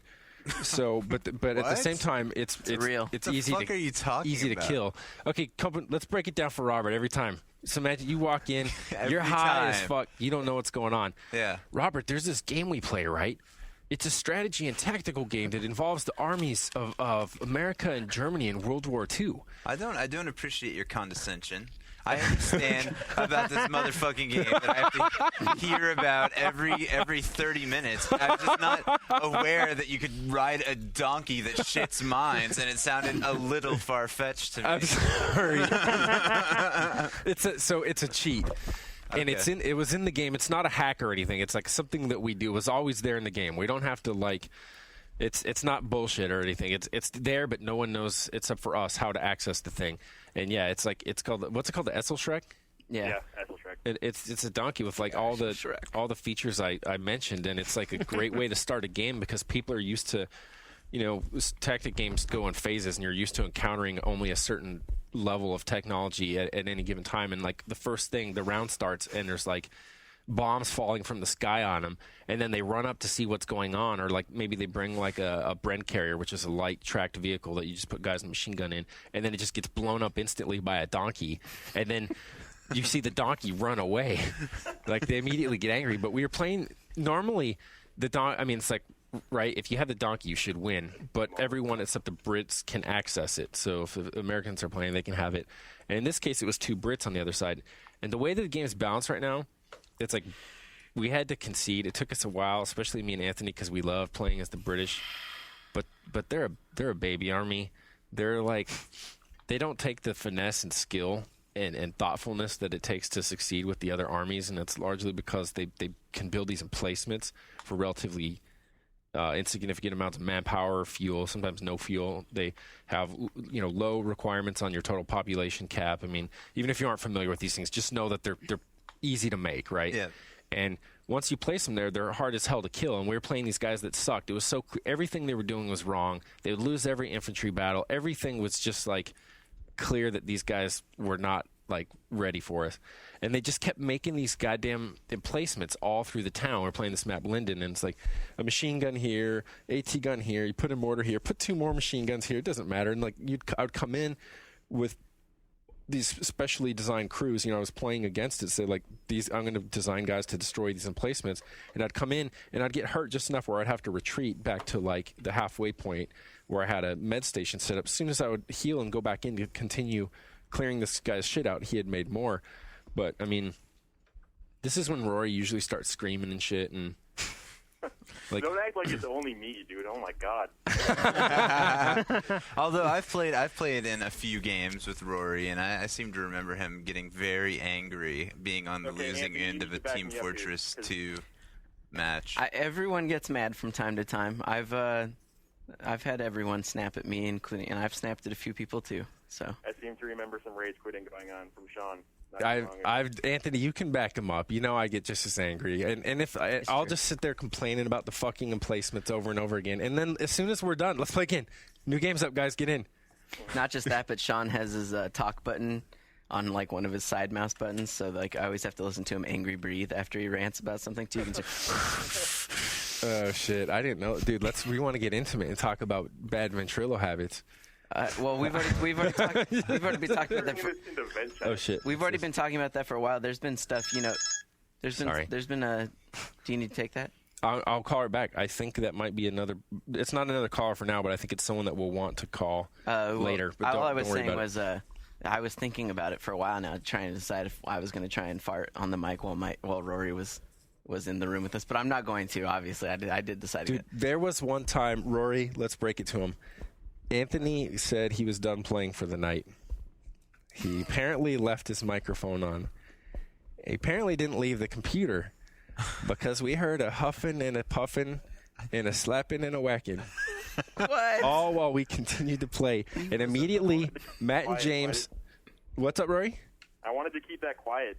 This is like so not right for you to reveal this on the fucking air. Dude, we got to do it, man. It wasn't so much the whacking and the huffing and the puffing. It was the sound of that horse just. But like immediately, I think it was Duncan and James. They were so embarrassed. They're like, "Fuck this," and they got out. They're like, "We're getting out of of the thing for the night. And Rory and I had this perverse need to just check this shit out. Sorry, everyone. I'm totally making this up. That was a lie. Everything except for the horse. I apologize, Anthony. I gotta push the talk button. I don't ever use caps lock when I'm looking up porn. Sorry. What was that beep? That was my voicemail. Someone's leaving. Rory's never on the show. He should talk more. Ask him a question.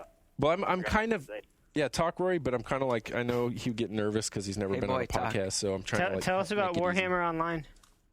No. Oh shit! That's Warhammer Online tomorrow. That's true. Tell us about it. Give us a preview of your preview. A preview of my preview? Yeah. A preview of your review. How would you do that? How would you go about doing that? I don't know. Tell us what you've been doing. What's the game like? Are you a dwarf? Some rats in the beginning. No, I'm not an orc. Are you a dwarf? What's that? No. Oh. What the hell are you? He's a fucking high elf. Wait a minute. We're all talking over each other. Why aren't you an orc? I'm not an orc because the Warhammer orcs, and Anthony can also back me up on this, that shit is sad.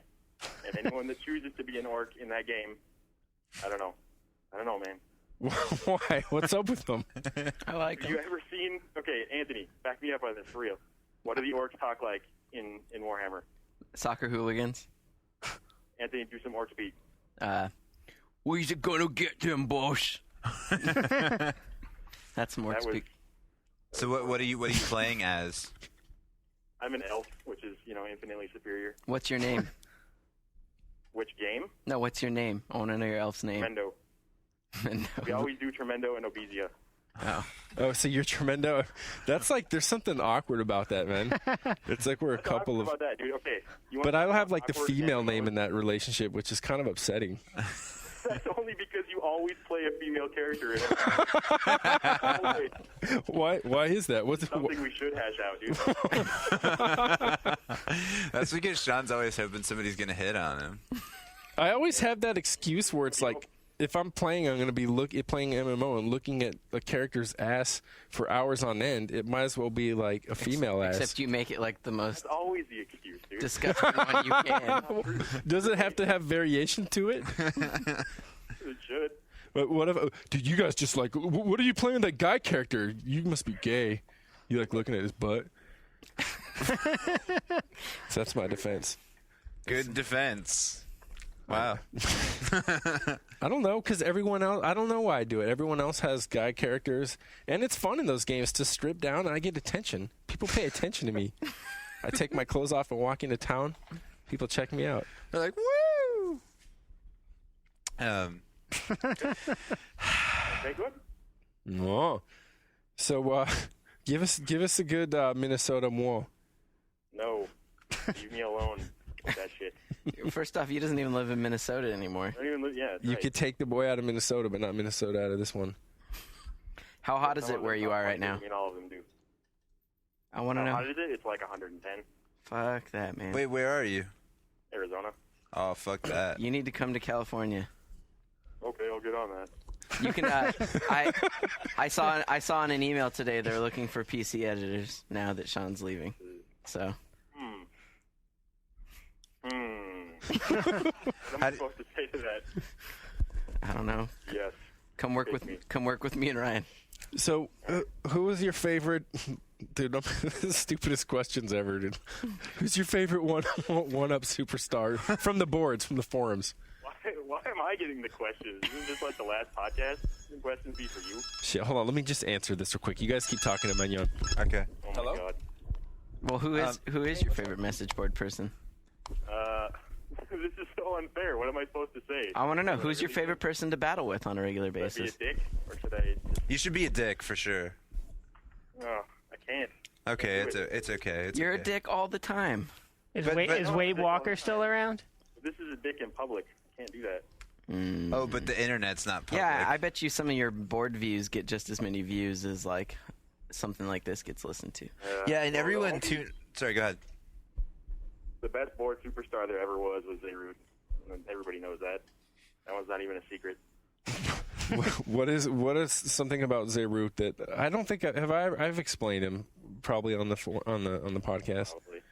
Well, you could just dug up some fucking some old Zeru classics today. They're in the thread about you leaving. Oh, nice. If you want to see them. What about the time where we were talking to him and he was saying how did this come up? Like, he was telling us that he didn't have any money because he loaned it to a friend to buy a car to drive to his own wedding.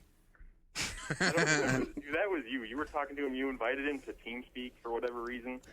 And then we had a really awkward conversation about, like, I don't know, it's getting kind of personal, but about a fucking relationship he had with a mom, an Australian mom.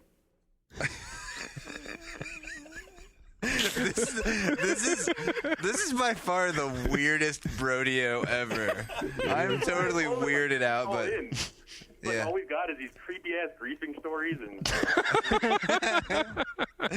this is a peek into Shawn's private life, though, because this is like part of Shawn's night. Like, he hooks into Ventrilo, and then talks about people, going to Australia to hook up with somebody's mom.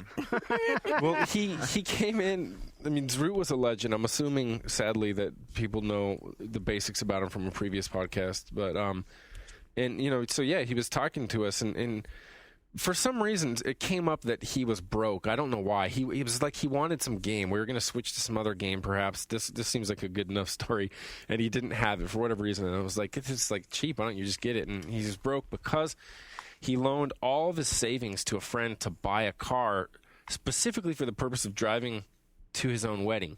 And then when I asked him, it wasn't even a whole car, though. It was just like an alternator for a car or something. You gave him $3,000 for it. Oh, he had to get it fixed. That's right. Yeah. And then when I asked him, wouldn't it have been cheaper to give him money to get a cab, he had some excuse for that.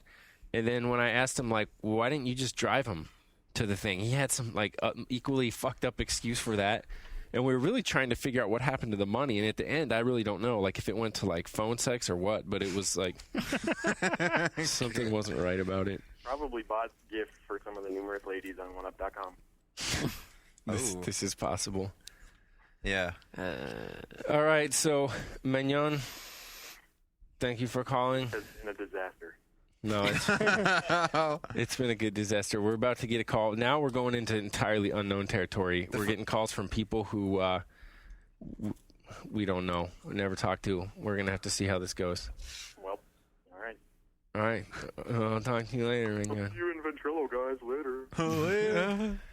The funny thing is, the whole time he was on the phone, I was picturing his little icon on his little avatar on One Up. I don't even know if it's the same one he has anymore, of the guy with Rob the laser Liefeld. Eye. You know what I'm talking about? I was imagining that guy talking to me the whole time. Yeah, that happens with like people that you only know on internet forums and stuff. Like, you just think of their avatar. Yeah, it's weird. That's exactly like how I know most of the people on all our forums. It's like the combination of their name and the avatar. You say one or visualize the other, and then the other, you complete the picture. Yeah. Some good ones on there. So now we're going to be like the Maytag people. We're just going to sit here quietly until the phone rings. I should have drank some coffee. Man. You should give people more advice on getting into the industry. No, you don't want to get into this industry. Go do something productive. We could continue that. I mean, there's definitely more to say there. Yeah. I didn't know anyone. I just started my own blog and wrote on that for a year and tried to get as much writing experience of my own as I could. And then I started doing free work for some random handheld site, just a bunch of shit that I could put on my resume. And then when I saw an opening, I applied for an internship. And then you just have to, once you're there, you have to have a willingness to learn, I guess, is the biggest thing that helped me out. Because I don't pretend like my writing was super good, but it's pretty much exactly what I did. Another basic thing, I don't know if you guys agree, but it would be to read as much as possible, and also like reading, but don't read, not necessarily reading other writing about games. I mean, that's not to say that there's not plenty of like fantastic stuff. I mean, there's an enormous amount of excellent writing about games out there, but I think that it's easier to just grab like a quality magazine or a book and pay as much attention to those. Yes. And don't get into the trap of thinking that you need to replicate with like, total fidelity what you're seeing online now. I mean, just like I said, it has to do with, it's kind of hard because, I mean, normally to get a foot, what happens when you get the foot in the door, I think a lot of editors are more comfortable with people that they know can just like write house style or that are going to be predictable. They know exactly what to expect from them. And then maybe it's like you kind of get the luxury of working on your own voice after that. Oh, there we go. Anthony's got a story. You want me to start reading this? Yeah, go ahead and read that. But yeah, I mean, well, just to finish that thought, so it's not just hanging there. I mean, would you guys agree? Yeah, I mean, reading Booster Gold now and then. I mean, I think if you're gonna write for a living, you probably want to be into reading. Stories in general, paused. You know? Yeah. All right, now we have I don't know who. Hey. You ready? Yeah. Hello and welcome to GFW Radio. The Brodeo! Who is this? This is Chris Tilton, a.k.a. Vault Complex on the board. Okay, from the 1UP forums or the NeoGAF forums? 1UP. Okay, awesome. That's what we like. So how you doing, man? I'm doing good. How are you? Good. We're just putting the fork in the GFW Radio, the Brodeo, for the last time. Oh boy. sad times, man. How long have you listened to this show? Since the very first one where you guys were whining and complaining about having to do it. Seriously, you've listened since you didn't have to go back and check it out. I mean, like when that one came out, you downloaded it? No, because I had been listening to one of yours before all the other podcasts started. So when the other ones started popping up, started listening to them. So you give us your perspective. I mean, you've got like a cleaner point of view on it. I mean, how did we change much over the years that we recorded? I mean, it definitely took a little while to get into like the groove of doing things, but I think once you establish the, talk about whatever, kind of go off on tangents thing, I would say that once it reached, a steady kind of thing, it just kind of basically stayed the same. I mean, you'd go in and out of your phases of like heroes in the web or doing raps or whatever, but for the most part, It's okay. You can say that it wasn't any good until the first one that I came on. It wasn't. I mean, I didn't hear any of the other ones. I didn't hear it at all before I came on. Yeah, you never listened to a single one, I know for right? a fact that with the first one that I went on, that was the first one that was worth hearing. Did you ever listen to one that you were on? No. Okay. Did you?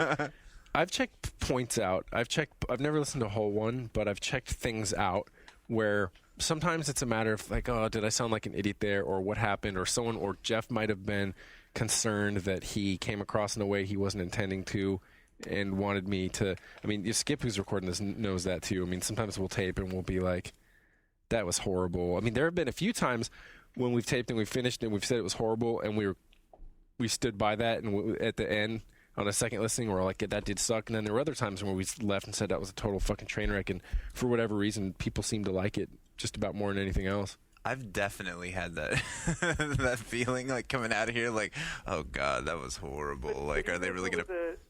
What you guys thought of a train wreck. A lot of the times I'm listening in the car and like shitty LA traffic, and a train wreck is way more entertaining than what the heck I'm currently doing.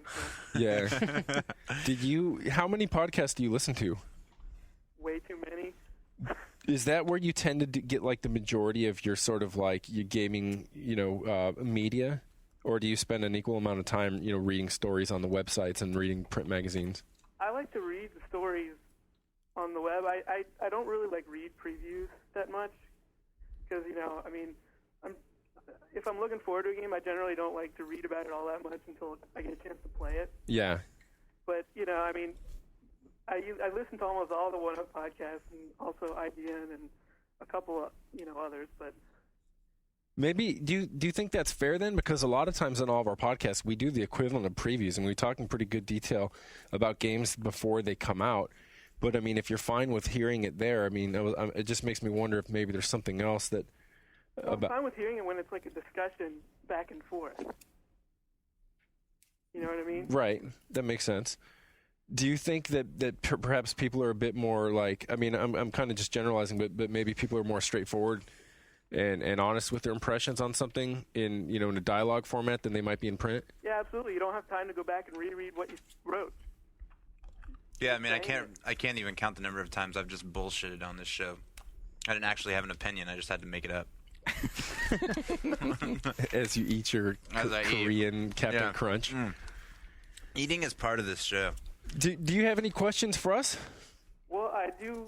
I think specifically for you, Shawn, since you and Jeff are some of the most outspoken and critical guys, especially recently.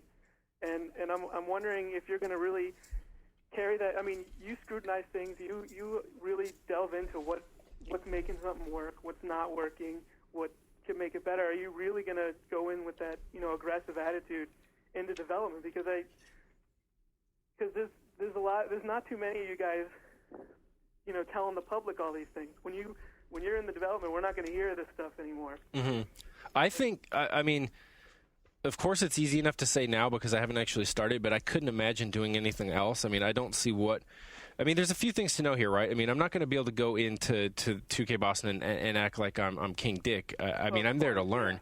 And there's a whole lot that I'm going to be learning. And, it's going to be intimidating, I'm sure, being around some of the people who have, such a, hands-on perspective and stuff. But at the same time, if I'm playing something or looking at it, and I feel that whatever it is, whatever it is that I think could work better or whatever, of course I'm going to give my opinion exactly the same way that I would if it were someone else's game or something like that. I mean, I think when you start lying to yourself, and I assume that everyone, I don't want to talk for them just yet, but I assume that they'd all agree. I mean, when you're bullshitting yourself is when you get into real trouble, when you convince yourself that you've made the greatest thing ever and that there's no way to improve it. So I guess, I mean, the short version is like, I hope to be just as critical as ever. The trick actually is, I know, is that to be analytical and at the same time, I mean, a long time ago, Luke Smith was on the phone with us earlier, and he brought up something that I was, when I was talking about Gears of War when it first came out, and specifically about the way that the levels were designed and that the bottlenecks were placed in, and how this one particular box that was just a really sloppy bottleneck because it was super visible and it served no other purpose than just being a really visible, dopey bottleneck. And when I brought that up and a few other things, Mark Rain from Epic kind of accused me of being the guy who's tearing the curtain down behind the magic show and pointing and saying, like, aha, look, there's like wires and pulleys back here. When I was trying to argue that, to the contrary, for me at least, it was that sort of his trousers fell down and the rabbits and the cards and, the doves just sort of like came out. And the trick, though, is to be able to do that, I think to be able to understand how the trick's working, but to still not lose the delight in the trick in the first place. And I think that's totally, like, I don't know, I think that's fairly easy for me to do. It's like understanding how something functions doesn't take away the magic of it in the least bit. I mean, just understanding it has, not necessarily a direct correlation with how fun it is. Yeah. So did I answer all that question? The other... Yeah, I mean, he's basically... you are approaching development from a different perspective than a lot of people who, move up in the industry because you're so outspoken. People know what you've said in the past and how you criticize games, so they kind of know what they're going to get. So I think people are going to ask for your opinion more than someone who hasn't been in games journalism. Right. I agree that I have a different perspective, and I hope to make an asset of that insofar as, I mean... I'm also familiar with just how things work. Say, for example, a lot of times developers will come by with a preview game, and we'll all look at it. And I'm not just talking about, my colleagues here, but just the industry in general. Of all the times I've seen, demonstrations of games and stuff, you'll see something, and they'll ask you what you think of it, and everyone's kind of polite, and you'll see that on their faces that maybe they aren't all that impressed and that, something's not sitting right with them. And then the people will leave, and they'll, hey, great seeing you and everything, and then it's like the previews come out, and then we start getting emails back from them like, hey, you guys seemed like you really, really loved it when we brought it by. Like, what's all this all of a sudden? Now you're saying that this was like boring and shitty, and you can't imagine this aspect of the game being more entertaining for more than 15 minutes at a time. Like, why didn't you say something there? And like, I've always encouraged that, but just, I mean, that would be an example of, like, I mean, just knowing how things work on that end and like what to take serious, and I don't know, I kind of messed that up. Like, I think I had a point there, and it was just like that. I mean, I don't know. What am I trying to say? Well, I do have one other short question, or one other thing. I'm gonna have a good excuse real quick before you answer that. I was messing with my phone because I was using it as a clock to keep track of the time, and in the past, like 5 minutes, my phone apparently broke and is scrambled. So I'm kind of like distracted on that. I was showing it to Skip a minute ago. It's like screwed up. But okay, there's my excuse. So what's the other question? Well, how important do you think it is to be really, really critical of games? I mean, on the one hand, as I said in the note to you, like, I really hate when people say in a review or when they're critiquing something, say, well, it's really good for a game. It's like, either something's really good or it's not. Who cares if it's a game? particularly when it comes to writing. And how important do you feel it is to be critical of that? Because it seems like most people that play games now are the casual people that don't give a crap. Right. I would imagine most people that bought Grand Theft Auto 4 just bought it so they could drive around running over people and messing around. Mm-hmm. Yeah, I think I would be interested in having everyone answer this, but I think for me it's not a matter of being. I mean, I don't think it's important to be really super critical insofar as what I think you mean by critical is you're as the word pertains to criticism, more than being harsh or scathing. Because being harsh or scathing, I don't think that really matters. Because I mean, especially when you're not looking at the purpose of a review as being like a buyer's guide or a thumbs up or thumbs down. I mean, I think you can almost provide that separately.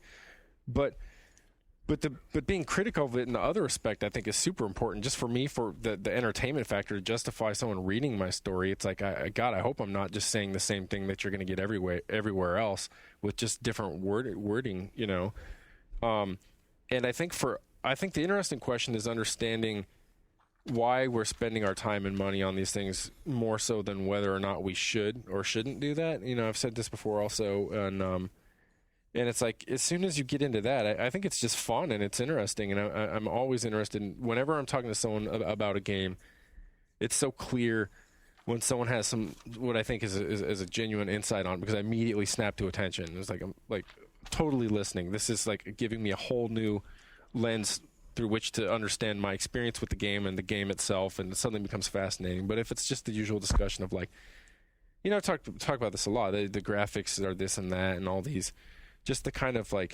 peas and carrots approach to a game, like a TV dinner, where on a TV dinner you got a compartment, you got your dessert over here, and you've got your meatloaf in the middle, and you just give a little discussion of what each one of these is, rather than, like you're saying, instead of it being just a game, or instead of it being just a TV dinner, and the analogy, it would be just a well-prepared meal, and everything is working together in some different aspect, and the experience of eating it. And that was a great metaphor. You're going the distance with that metaphor. You've used the TV dinner metaphor before. Yeah. The TV dinner metaphor actually has mutated from when a teacher in art school first gave it to me, and that was that when I was doing figure drawings, I would start on a limb or a head or something and just move out from there and just go and cover every part. And the teacher would come up and want to slap my hand and say, "It's not a TV dinner. You don't draw the peas and then the carrots. It's look at this as an entire body, and how everything is coming together, and how the musculature and the skeleton and everything else is coming to produce a single entity, and work your way around the entire thing and see it all at once, rather than starting in one little point and then coming out from there and having a picture appear." Although it's funny, that's totally your personality. You've always been the kind of person to automatically go in and break something down as finely as possible. You're just always working on something in that way, pulling it apart and seeing how it works. But it's not just atomizing it so that you're reducing it to just these component parts. But I mean, I always still try to understand how those components are interacting with one another. Yeah. So I mean, I agree, and it was actually I felt awkward. You're into the parts. You're like a tweaker on a bicycle. When the teacher told me that, I had to admit that that's actually how I eat my meals. I start on one thing and I do one at a time. Yeah. But as long as I'm not losing sight of the interrelationship of the parts. Yeah. So I'm fine with that. So we've already gone over time into a gaff. All right. Another person's supposed to call. But, yeah. Thanks for calling, man. Oh, sure thing. Can't wait to hear it. Okay. Catch you later. All right, later. If that other guy calls, cool. If he doesn't, for now, I guess you want me to read the story. Oh, yeah. Just get going on this. Okay. Well, let's give the origin of this. We really wanted Miguel Lopez. He now works at GameSpy. He was a former Ziff Davis employee to join us today. He couldn't convince his bosses that it was a good thing for him to come over and be on the final GFW. But among other things, I mean, Miguel's super funny. He's a super interesting guy, and I was really interested in getting his perspective on the industry. But he's also got some fucked up stories. And so this one is in printed out from an instant message he sent me. Okay. And Anthony's just going to break it down. One night, we were at my friend's house. This was before I moved out here. Right around the time of the Star Wars movies were released. Wait, why is he? I just want to say Miguel's Cuban. I know. I don't have to turning him voice. into Speedy Gonzalez, dude. It's just it's one of the only voices I got. Anyways, I'll just read it in my normal voice. All right. This guy lived in a housing project with his brother. The place was under their mom's name, but she went off to live with her man and left them to live in the project apartment on their own. So basically, the place was nasty as fuck. 2 bathrooms. That night, I go into the big bathroom and see a fossilized turd stuck to the toilet. One thing leads to another, and the fossilized turd finds its way into an empty can of Vienna sausages. It's hard as fuck, crumbling, and we all force each other to take whiffs of it. Oh, God. 5 minutes later, all of us in the house... I want to know how you got to that point. 5 minutes... I smell the shit, dog. 5 minutes later, all of us are in the house are daring each other to do shit with the turd. One of the brothers in the house is crazy into Star Wars, sleeps on a grimy Empire Strikes Back comforter, stole a promotional banner from Taco Bell, etc. By this point, we had cut the fossilized turd with margarine in order to make it more spreadable. Oh, my God. There were like 5 of us hanging out that night, and we actually got the guy to agree to spread the shit all over his face, chest, and belly. Oh, God. for a bunch of Star Wars memorabilia. Oh, God. Well, people anteed up mad shit. In Ewok Village, a 12-inch stormtrooper. An Ewok Village. A Chewbacca bandit layer figure carrier. I like how he says mad shit like that. This was some... I mean... It was worthwhile. People threw out an Ewok Village. But not only did he spread the shit on his face and body, making a smiley face pattern on his nipples and gut, we also got him to agree to drive through Taco Bell and order some food. So we get in my friend's station wagon, whose power windows are stuck in the closed position, and drive to Taco Bell. They're like doing a Dutch. They're volunteering to do a Dutch oven with this like shit monster, and do a fucking run and make a run for the border. My friend with the shit on his face is driving. We have him order a Chilito. When we drive by to pick it up, the employees, of course, look sketched out. When we finally pull away, one of my friends pulls the e-brake and makes the one with the shit on his face walk out to the car, up to the drive-thru window, and ask for a few extra packets of hot sauce. The employees just dropped it on the ground. Then we drove home. The end. But then it says, share that story with the world. The tragedy of a man who was willing to let George Lucas take a shit on his face. I'm sure he wasn't the first. Wow. So I can only imagine. We will not forgive you. Wow. So I definitely budgeted. These calls could have been quicker than I was trying to budget. I was like, I honestly don't know. I lose track of time. Well, like, I guess gonna be... if we ended up losing the NeoGaf guy, sorry about that. Just some calls went longer than I was others. thinking last night about how... Oh, yeah, he's supposed to call in at 5. If it was 5:30. busy, he can just call back. Well, either way, in a couple of minutes, we have a call from In the another meantime, one-upper. I was just going to say, this is a random thought, but I was thinking last night while I was laying in bed how the experience of being a gamer these days has changed since when I was a kid. Like, I mean, I got a Nintendo when I was 7 years old, and it was before anyone rented games, of course, and I was, coming from a family with not very much money. So for a year, I had a Nintendo and Super Mario Brothers, and there was no other game. Like, there was no renting games. There's nobody I knew had a Nintendo. The fact that I had one was like a major draw for friends. Did you have the robotic operating buddy? No, I didn't. It was just the Mario machine. It was just the Mario machine. And I was remembering about how I had to make up all these extra games to play on top of Super Mario Brothers.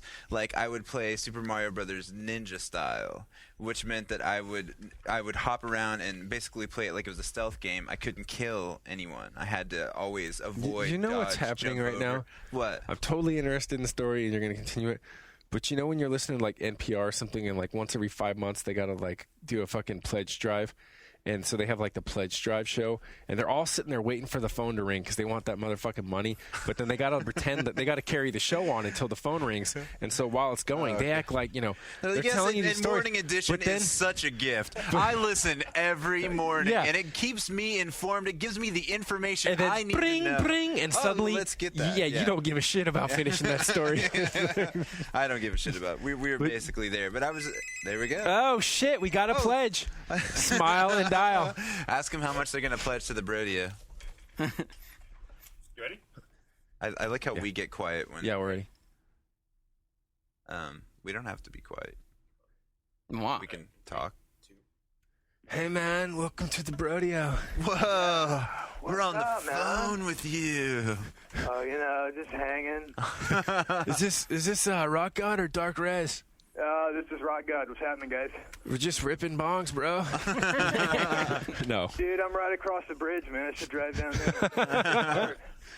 So, yeah, we're just sitting here and answering calls and doing the usual Brodeo thing. And that right on. We were just comparing right now the whole thing of, like, this is the first time, we've had people call in, and we're kind of, like, filling the gaps in between the calls by telling stories and extemporizing. And it's kind of like when you have a I'm high, man. No, I keep saying that. People are going to think of Yeah. So, it's like when public radio has a pledge drive or something. So, anyway, Robert told the story, but we're glad you interrupted it because it was making me upset. Jesus. I'm just joking. Yeah. So, what's up, man? Did you? Well, heard the news just like everybody else did, and, can't say that I'm not shocked, but I'm definitely glad that you're moving on to doing something that more than likely you've been planning on doing for a while, man. So just wanted to say, from actually the behalf of me and all the Squadron of Shame folks that are in the community, thanks for all the laughs, man. It's been incredible. I mean, GFW Radio is by far and away my favorite podcast out there. It's been a huge inspiration to the Squadron of Shame's podcast, and we try to carry on the you guys really, you've really pushed forward the idea of review versus critique, and we're very much appreciators of the critique as opposed to the review, and you guys have always done that, and also dick jokes. What's that? Absolutely. Yeah. Yeah, I was talking to Beige before I called you guys, and Internet superstar Beige? Internet superstar. That's right. And he wanted me to say that when it came to GFW Radio, he came for the farts, but he stayed for the commentary. That's good, dude. That's I can be happy with that. Yeah. With that description. Is One Up dead to you now that Sean Elliott and Jeff Green are gone? What's that? Is One Up dead to you now that Sean Elliott and Jeff Green are gone? There's no point in coming to the site. Chuff is making a sad face when he's saying this, so say the right thing and tell him no, that he's the next generation. That's right. No, it's dead. It's definitely not dead, but it's a lesser being. So it's basically it's a zombie. Yeah, it's right, a zombie that is trolling around the streets for clicks. Yeah, it's like clicks. Oh my god! I do not endorse this message. What, you're leaving, dude? Yeah, but I was tied to a chair, and I'm still in the phase where I'm handcuffed. I got two black guys, and I'm telling mom that things are great here in Hanoi. They're treating me good. No, I'm just playing, dude. I'm totally joking about that too. Yeah. Sorry, you need to pitch the idea to Robert Kirkman. Maybe he can do a spin-off series. Oh, that reminds me. I one of these days I'm gonna have to email Kirkman and try to pitch him on the comic book that I've been doing, and I'm determined now. See, I had this thing. Before I started writing, before I started getting paid to write, I would write on my free time nonstop. I mean, short fiction, sort of creative nonfiction, all sorts of stuff. And then as soon as writing became my labor, I mean, people warned me that it would happen, that I would be I got time off. I'm not going to work on this. And it sadly it did. Yeah. But I feel that now, I'm going to have no excuses not to wrap up this comic script that I've been working on. Yeah. So hopefully people still remember me, and I can try to get a few extra 100 people to pre-order the book if it ever gets published. Based you on do it, man, because I know that every time that you guys would start talking about comics, my tastes in books are really similar to yours, Shawn. So every time you would be like, I hate those dudes that always talk about how Transmetropolitan's what they need to read, and I'm like, look here, read that freaking book. I do like Warren Ellis, though. I had to explain this to Anthony when we were in the comic store the other day, as I was actually before we went to the comic store, we were at my house, and I've been packing up, so he's been inheriting a shitload of free stuff. I'm going to make a blog about that. And I was telling him, that Fell is good, and some of Warren Ellis' other stuff, Planetary I was handing off to him, was definitely worth reading, if he's getting it for free, and some of the stuff on Authority. But that's cool to hear. I mean, thanks for all the kind words you had for me. I feel nice to hear that. That's good, man. Oh man! So what other comics are you reading nowadays? see. I've been tempted to go back and reread The Watchmen because of the movie, but the thing is that I never really got into The Watchmen because Alan Moore. Ryan, let me pause for a minute. Ryan just went from nodding his head and doing like a whispering "fuck yeah" to like making like a mouth like he just was in the car with Miguel and his friends on the way to Taco Bell. So go ahead. Sorry. No worries. So I was going to reread it, but the thing is that I read it, I'd say about 2 years ago, and it was the first time that I had read it since when it first came out, because I was a kid when it first came out, and it totally blew me away, like the rape scene in it, and I think I was like 12, and I was like, oh my God, this isn't a comic book. And so how did that affect you, sexually? Sexually? Like, would you say it shaped your taste at all, or? Have you ever drawn superheroes engaged in intercourse? No, but I should. It sounds like fun. There's plenty of that. There's some websites for that. Yeah, I'm sure there are. You should send out some links, Shawn.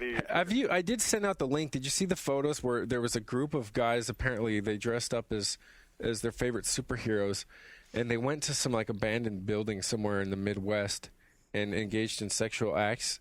And some other kids that were in the area were like surreptitiously taking all these pictures of them, and they then posted them. So it's like Venom blowing Spider-Man, and like, but out in like some industrial works, and with like Robin and like Nightwing, whatever. Yeah, Nightwing standing by with like their arms crossed, like this shit is real. Yeah. I think I put that up on my Twitter some time ago. Yeah, every time I hear about people dressing up like superheroes, I always remember this story that I heard like years ago where this couple were doing role playing in bed, and the girl or the wife was handcuffed to the bed, and the husband had dressed like Batman, and he died of like a stroke or a heart attack. And so that sounds like something Warren Ellis would write in one of his comics. Yeah, so the wife is sitting there struggling on the bed. Oh God, that's pretty horrific, man. Oh, dude. Oh. That I don't know, man. That needs like the Snopes treatment, because that does sound exactly like something that would be in a Warren Ellis book, like Desolation Jones or something. Oh yeah. Like the whole point of that comic is like there's some infamous like porno with Hitler in it. And it's about, I don't even remember, man. Is that really what it's about? The hunt for Hitler's porno, legendary porno. Are you being serious? I'm dead serious. That's what Desolation Jones's first story arc's about. It's sitting on the shelf. That sounds like a bookstore where I used to grow up. I'm from this town in Kentucky, and there used to be this bookstore where everybody would go and get their Christmas cards and comic books and magazines. And there was this one lone section right in the very back wall where they would have like the fanfic porn novels, and it was right next to the magazines and the comic books. So Milo when I was a little stuff. kid, I'd sneak around to see what was going on. And one day I opened up one of the books, and it was like this Nazi getting it on with this lady.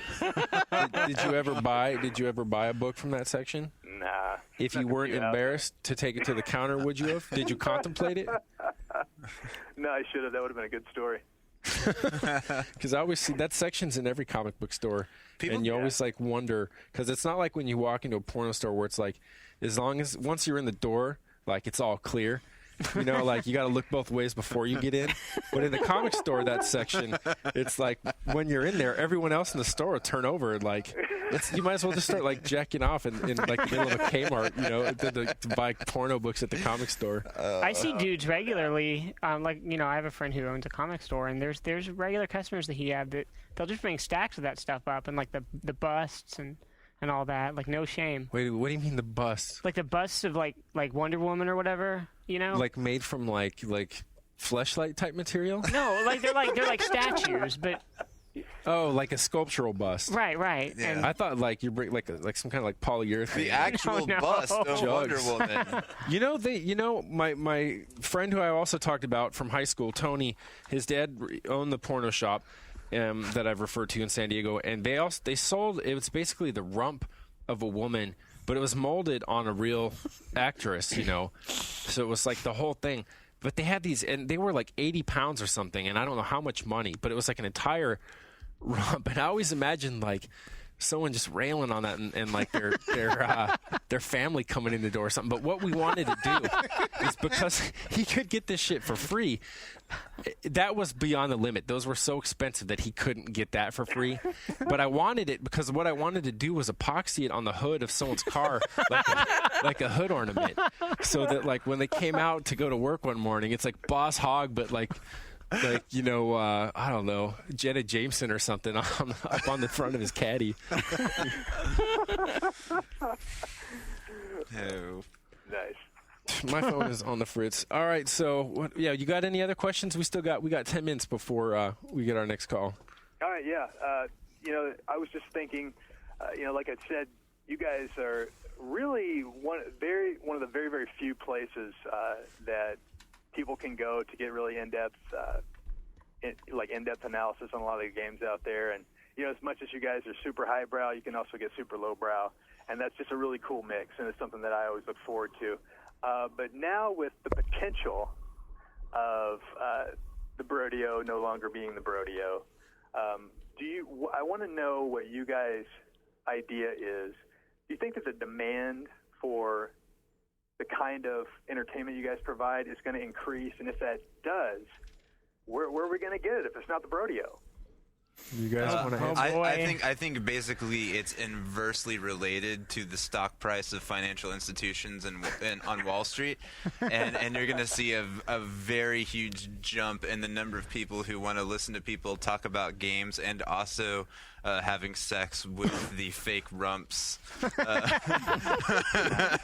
I think that's Real Feel TM. Yeah, Real Feel. I think that's going to go it's going to be on CNBC. People are going to be talking about it, and I'm up for providing that kind of entertainment, you know.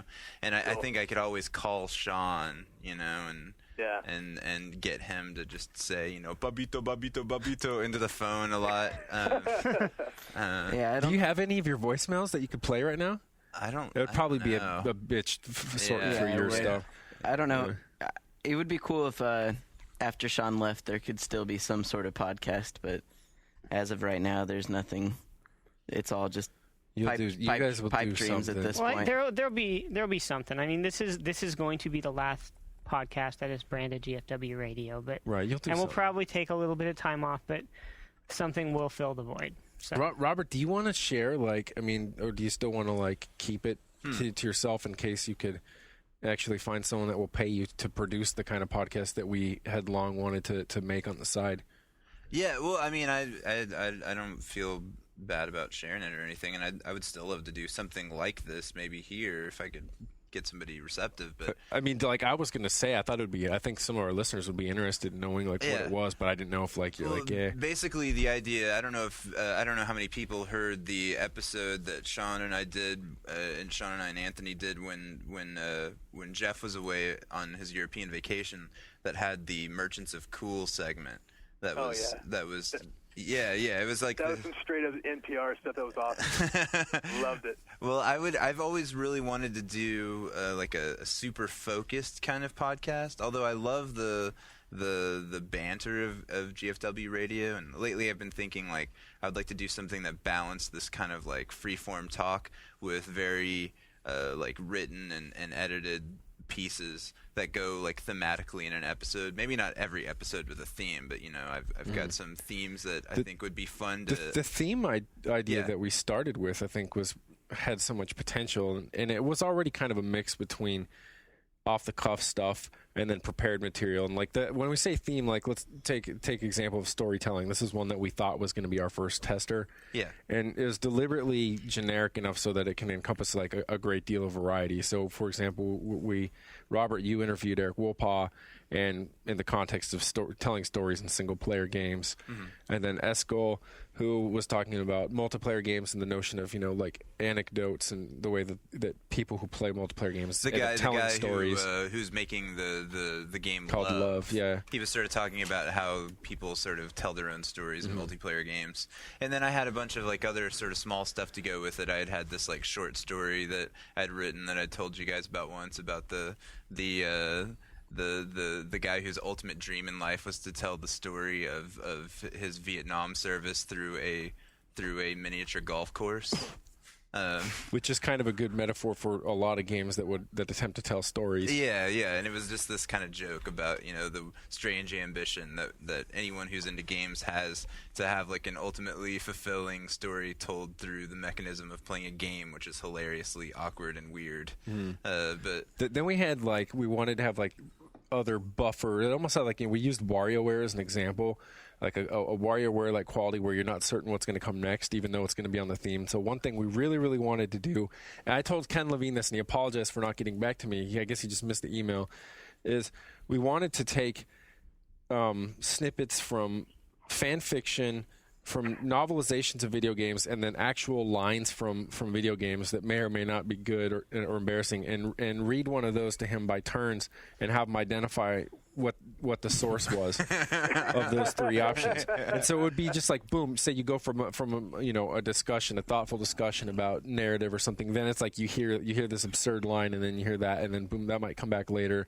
To people on the street, there's just so much. I think there's so much that can be done in this space, but right now, I think the stuff that's out there is great. So again, don't take this as I think people can do better things. I think people can do a wider range of things. So that's just adding to what's out there. And what you get there though is it requires production, a lot of labor. On Robert's part, Merchants Cool took a lot of work, and that amount of time investment takes either someone that's willing to pay you a salary or to compensate you with the freelance thing. And right now, I think with most sites, the idea is if we have X amount of dollars to spend, we're still gonna we know we'll get a specified amount of returns or clicks, if you will, if we do that preview, the hands-on preview of Barney Rubble's Bedrock Racing. Whereas if you try to do this story, it might be cool or something, or it.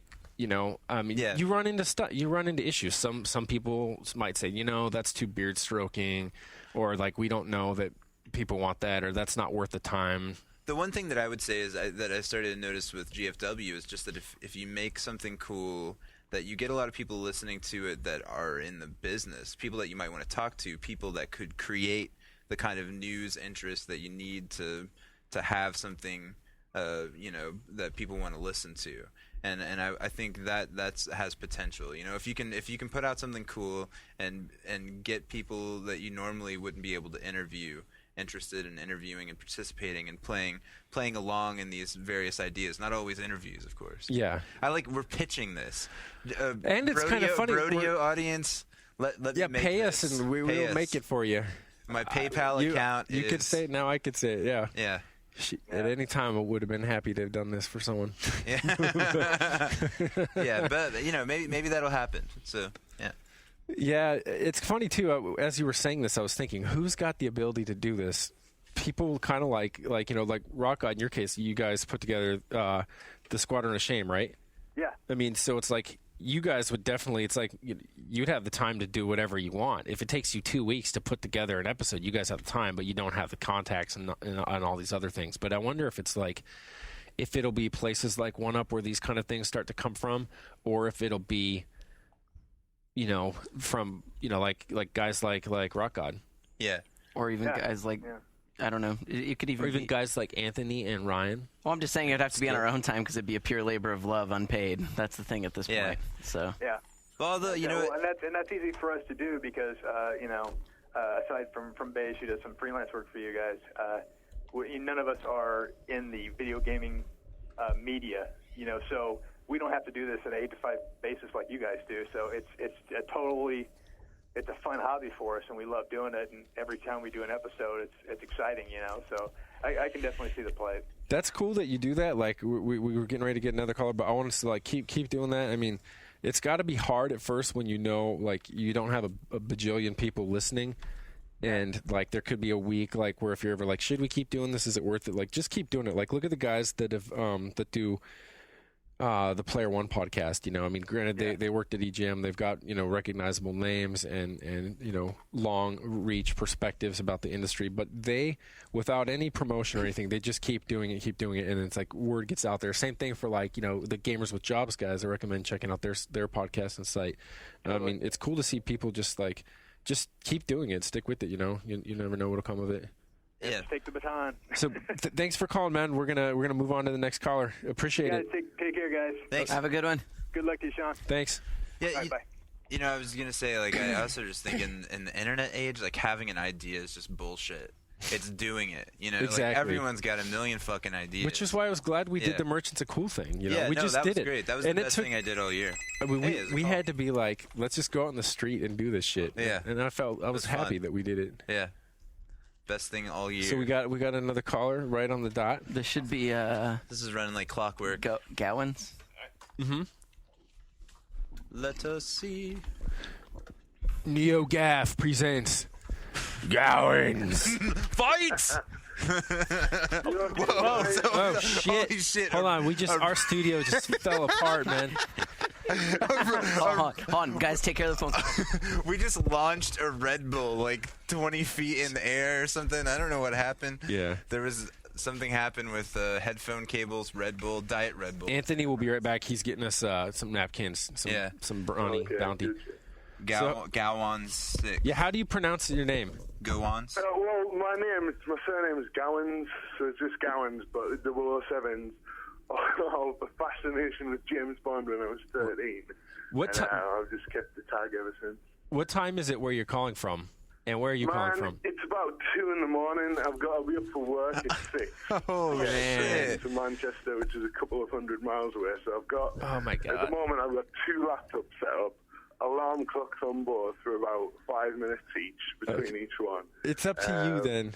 So it's going to be fun times tomorrow, but I guess we can just sleep on the train. It's all good. So you guys live now, recording the show, yeah? Yeah, we're taping right now. I mean, it's not, we have to put the podcast up, but I doubt we'll have it in well, actually, maybe it works out. Maybe. I can't guarantee anything, but there's a possibility that you might be able to listen to this on your way to work. If not, we apologize, and it'll be available tomorrow.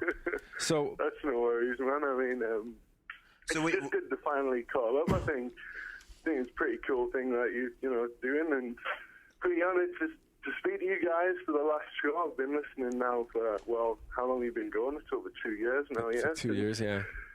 Since the podcast started, and kind of it's just been something which has just been a great listen for all of us guys, I guess. And you can tell by the love that you get from the thread every week. But it's just great to be able to get through and speak to you guys. I mean, it's been one of the podcasts where kind of even when I was away, I was volunteering in Africa for a while, and I used to have to. Were you the one in?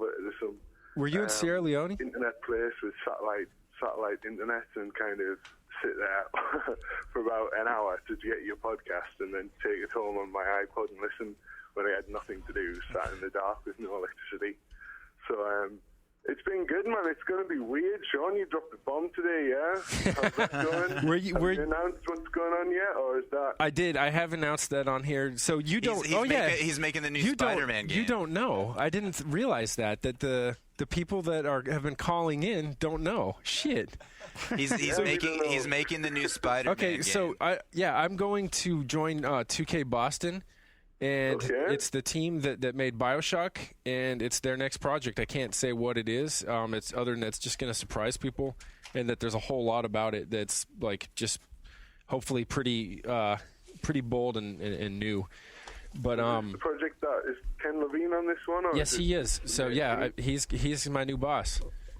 Okay. I lucked out going from Jeff Green to Ken Levine. This is a pretty good couple of. And what's your job title? Is it going to be kind of? I'm associate. He makes the coffee. I'm associate producer on the project, and it's kind of hard to say exactly what duties that entail, because that title it depends on which studio you're with. It might mean different things.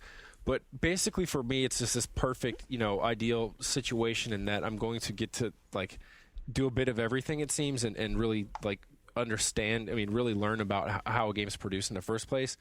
I've got my eye on design, and if everything goes well, I should have plenty of opportunities there, provided I'm good at what I'm trying to do, to move on to design or whatever else. Man, we're talking long term and stuff. But what do you think about kind of you're going to have a little project on there to work on and present to everyone? Is it going to be, I don't know, is it going to be a challenge? Are you going to be shitting bricks by the time it's done, or? I don't. Just brand new, you don't know what to expect, and just go for it. Right. It's really like one day at a time right now. I mean, like I've spent this past week packing, and then I'm sweating like because I'm moving from one coast from California to Massachusetts. So trying to find a new place, and especially like with the sight unseen issue, where I might not even actually be able to go and physically tour where I'm committing to moving into, and that's never advisable. So all that's been on my mind, and it's kind of like just taking it, one phase at a time. And then so it's like as soon as I'm over that, like as soon as I have a new place, then I worry about the moving truck and that. Then I get in the door, and then like I just hopefully all that other shit's behind me, and I just focus on whatever comes of it. But I really can't wait to continue. Just even before my official start date, just learning even more about the nuances and the details of the project. And okay, Shawn, what the most important question on everyone's mind? What's going to happen to the Twitter feed? Oh, that's definitely going to continue. I hope people check it out. I mean, this has been the great thing working at Ziff too. I mean, is it like no one would be paying attention to my Twitter if it weren't for the fact that I work here. If I wasn't no lucky one's enough paying attention to your Twitter. Dude, how many? Fuck you. How many? Hold on. Twitter thing. How many people? Just kind of every time I've got this Twitter Fox application on my Firefox, and every time something pops up, if it's Shawn Elliott attached to it, I don't know, you just instantly need to press on it out of curiosity to see what horrendous little kind of thing the internet. Did you see Crunk Panda /Wody.jpg? No, .gimp.jpg. I don't even know how to break it down, man. This was the people of some various. Let's not even get into it. That's just between you and me, man. If you go on there and you search for the thing that says "Do not click this ever," not safe for work, not safe for home. I don't know, some American school guide or something to why you should tuck your shirt in because you can have about 50 guns or something. I saw that. That was like pretty old. I got Rory sort of like yelled at me for that being old, but I just like someone sent that to me today, and I thought that was funny. Like that seems like it'd be a good punchline where you're at. How many? That was one big shotgun. How many people are subscribed to your Twitter now? Because I remember you were talking about having the party for like 1,000. For 1,000. I'm up over like 1,500 now. So wow. I'm assuming more people check it out because I know, like for me, for example, if I think here's my test is I would visit my Twitter feed if I wasn't me, just because like I try to keep like good content on there, but I wouldn't subscribe to it because I wouldn't want like it interrupting me. Like I don't know. I don't want to email every time. I gotta admit, I do look at your Twitter. I look at your Twitter, but I only do it like when I'm eating lunch, which sometimes is not advisable. But when I'm like looking around for like video content or something that I can watch while I'm eating, which is a bad habit of mine, then I will go to your page. Which I will say, Google like auto completes Shawn Elliott Twitter, which I think is pretty impressive. Weird. Like it's one of the things that pops up. So. Cool. Yeah. Well, yeah, like thanks for checking out. More people. That's like kind of vanity project. The more followers I got on there, the bigger my e-peener is, man. help me swell that e-peener, dude. Yeah, there's some good shit on there. It's good to know it's gonna be still going.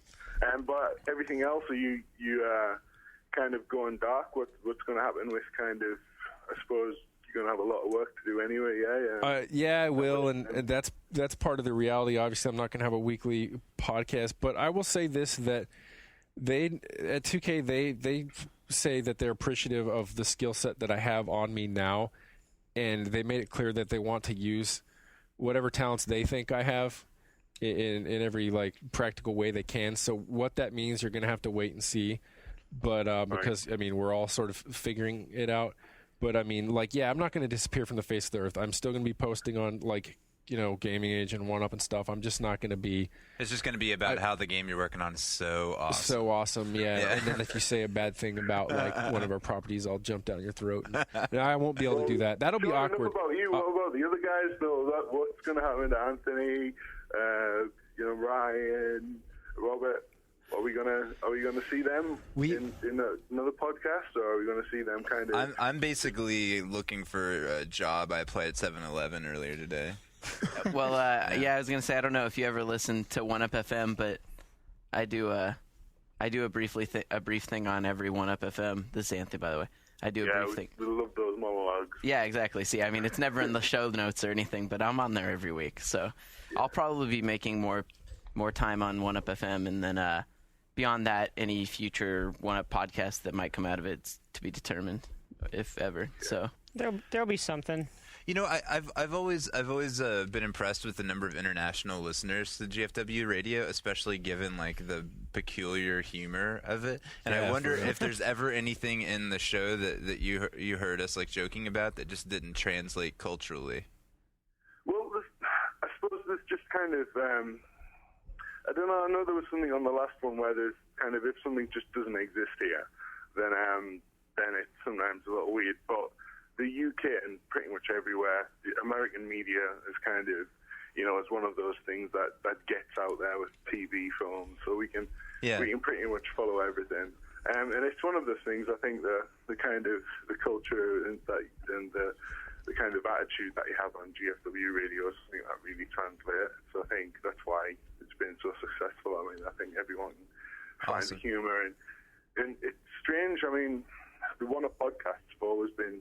To me as well, kind of, the more personal set of podcasts where you can really, not kiss your asses too much, but it's kind of something where you can get to know a personality and how they feel about a particular game. Mm-hmm. And I assume you guys know that that's your strength, where people can kind of, everyone feels attached to kind of, or understands where everyone's coming from. Right. And it really...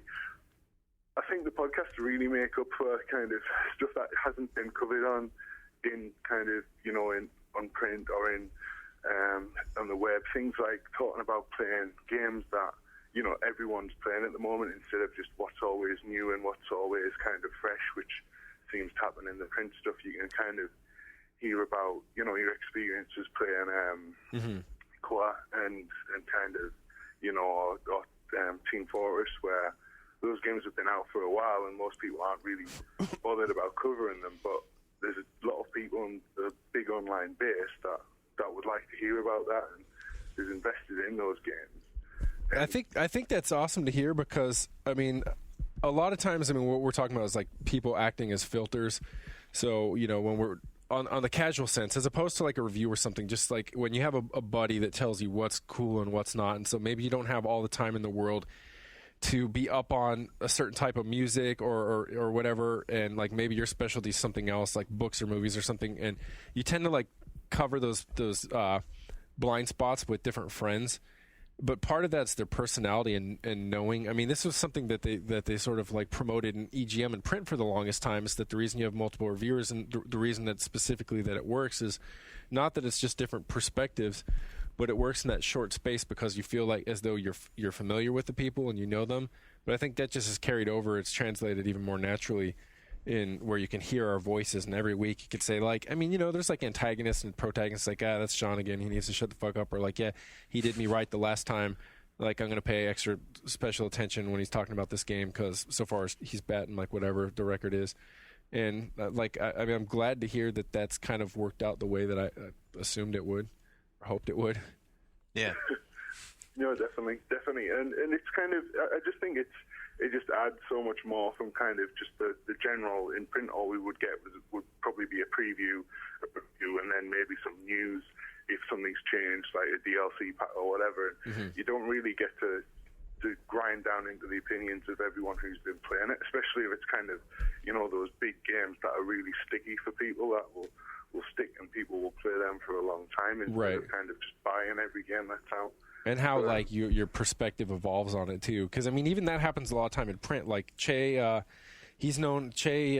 Chu used to work here, and he's known for the Che flop, and that was basically he would get a game in, and he'd be reviewing it, and you talk to him, and he'd either love it or hate it. But then the next week you talk to him, and it's like the exact polar opposite point of view, and that was known as a Che flop. But that's like a very natural and fine and legitimate aspect of experiencing a game. And you would never get that because what would happen is that the print story would erase the Che flop, and you would just get like wherever he dismounted, But like on a podcast, you get to see the flop. Yeah. And I'm not making fun of it. The term's funny. It was used as a joke here, but I think that's cool. Especially when you're able to have like a dramatically different take on a game. over the course of playing it. We're about to get another call here. So okay, guys. Well, I'm gonna go back to sleep. Yeah, I know. Get thanks to a bed. lot, man. Thanks for staying up, man. I appreciate it. And thanks for all the kind words. It's an honor to be able to speak to you guys. As I said, listened for a while. All of the best, Shawn, with kind of your future stuff, and the rest of you guys. Really look forward to at least hearing from you in some form, whether it's kind of post on Gaff or Anthony, if it's kind of your One Up FM segments. So great speaking to you. Look forward to listening to the podcast, and all the best of luck, guys. You too, man. Thanks a lot. Good night. Thanks a lot. Bye now. Bye. Okay. Now we rushed him off the phone. The phone should be ringing again I feel in like a minute. everybody in our building needs to listen to this podcast. Why? Because I feel like it's justification for everything that Skip does to let everyone know that podcasts are super important to everyone, to our users. Yeah. I think they are too. I mean, when there's if there's ever we're kind of talking about what the implication is there is that maybe not everyone in the building agrees that they're important, that maybe there are other ways that are more effective to bring in traffic and stuff. But the thing of a podcast is that when you don't just have someone that sees it or reads it and pays attention, you have someone like the people that have been calling us that are like really paying attention, and the guy that made the shirt that Robert's wearing. And what happens is that if those people just start off listening to it, then I think it encourages them to go and check out. I mean, who's to say that they're separate, right? If this story on the site gets X number of clicks, how do you know that like half of those clicks aren't from people that are even paying attention in the first place because we differentiate ourselves or succeeded in interesting people because we had something to say, and they, for whatever reason, they gelled with us. For sure. I mean, I'm positive that you being on the podcast and having people get to know you as much as they can through an audio podcast is like definitely like when they see an article and they're like, oh shit, Shawn wrote this. They're like way more interested in what you have to say because you definitely podcasts have built you up to like, now I know the way Shawn thinks. I want to see what he has to say about this game. The context for it and stuff. Yeah. I think that they're super important for that. I mean, because like, look, if you take that away, I mean, I'm not saying that everything on the site it isn't standing out or anything, but I mean, I think it helps people. It gives people sort of the Rosetta Stone to understand some of the differences that are there. Otherwise, I mean, really, you're like, yeah, there's IGN, there's GameSpot, there's One Up, and there's just this big. And it gives some continuity to what you're talking about. The old EGM formula of like trying to give people a flavor of the personality of the person talking about games or writing about games, where you're not just some faceless nerd, you're somebody that people know. And I mean, I know a lot of people want to, readers and stuff right now are feeling like a lot of the familiar faces are gone, but the new people will be familiar soon enough, and hopefully that sort of same thing will be cultivated again, and it won't become, generic and like everything else on the web. Right. Yeah, and like I agree with everything you said there, and then just like, and on top of it, the podcasts do get good traffic. Yeah, they get a lot of downloads, and then even that, you've got this other problem where the problem that comics run into. We exemplified this today, Anthony. We went to pick up Walking Dead. There's like guys in the store reading books that aren't going to take them home and buy them. Anthony buys one, but I didn't, because as soon as he was done, he gives it to me to read it and stuff. So that's called pass along. I'm sure there's pass along for podcasts. There's people who rehost the equivalent of they rehost them to a faster provider or something like a Zshare or Mega Upload. It's split between people that pull them off of iTunes and people that get them that use the PodTrack link and all these different things. But like, even like, not even counting for any of that shit, like there's still like there's so many people that listen. And it seems kind of sad to use like the last minutes of the Brodeo to promote how the Brodeo was like a worthwhile project. Yeah, that's sad. But fuck it was a waste of our goddamn time. It was dumb. We're just sitting here in the call-in center waiting for the next pledge.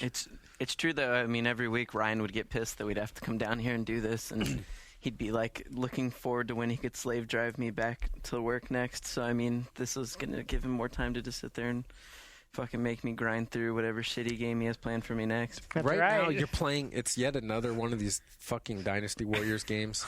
I hate those games because I told every him. 2 weeks they're on your TV and it's supposed to be a different one. Anthony has been tragically typecast as the guy who reviews the Dynasty Warriors games. And don't do that to him. Shane did that to me at EGM. That's my experience with him. So I did 3 of those games. Wow. I did 2 of the Dynasty Warriors. I even forget which ones because they don't even. It's not even like 3 and 4. There's like all these like Samurai bullshit. Warriors. Well, I reviewed Samurai Warriors too, but there's all these like bullshit like 3 Extreme or something, and it doesn't matter. Years can go by. It's like the fucking Rip Van Winkle of games. Like every time you come by, it's like the same shit. It's just like the guy's got a different name floating over his head that you're playing, and it's like if you press A B, the B part of the attack is different than if you played the other guy with the name you can't pronounce. So there's Shawn's review of this game. I just hate it. I had to review at least 4, maybe 5 or 6 if you count like the what are those called at the end of the book in EGM? The wrap-ups. Wrap-ups, yeah. Because I got typecast back in the Damien days as a Dynasty Warriors person.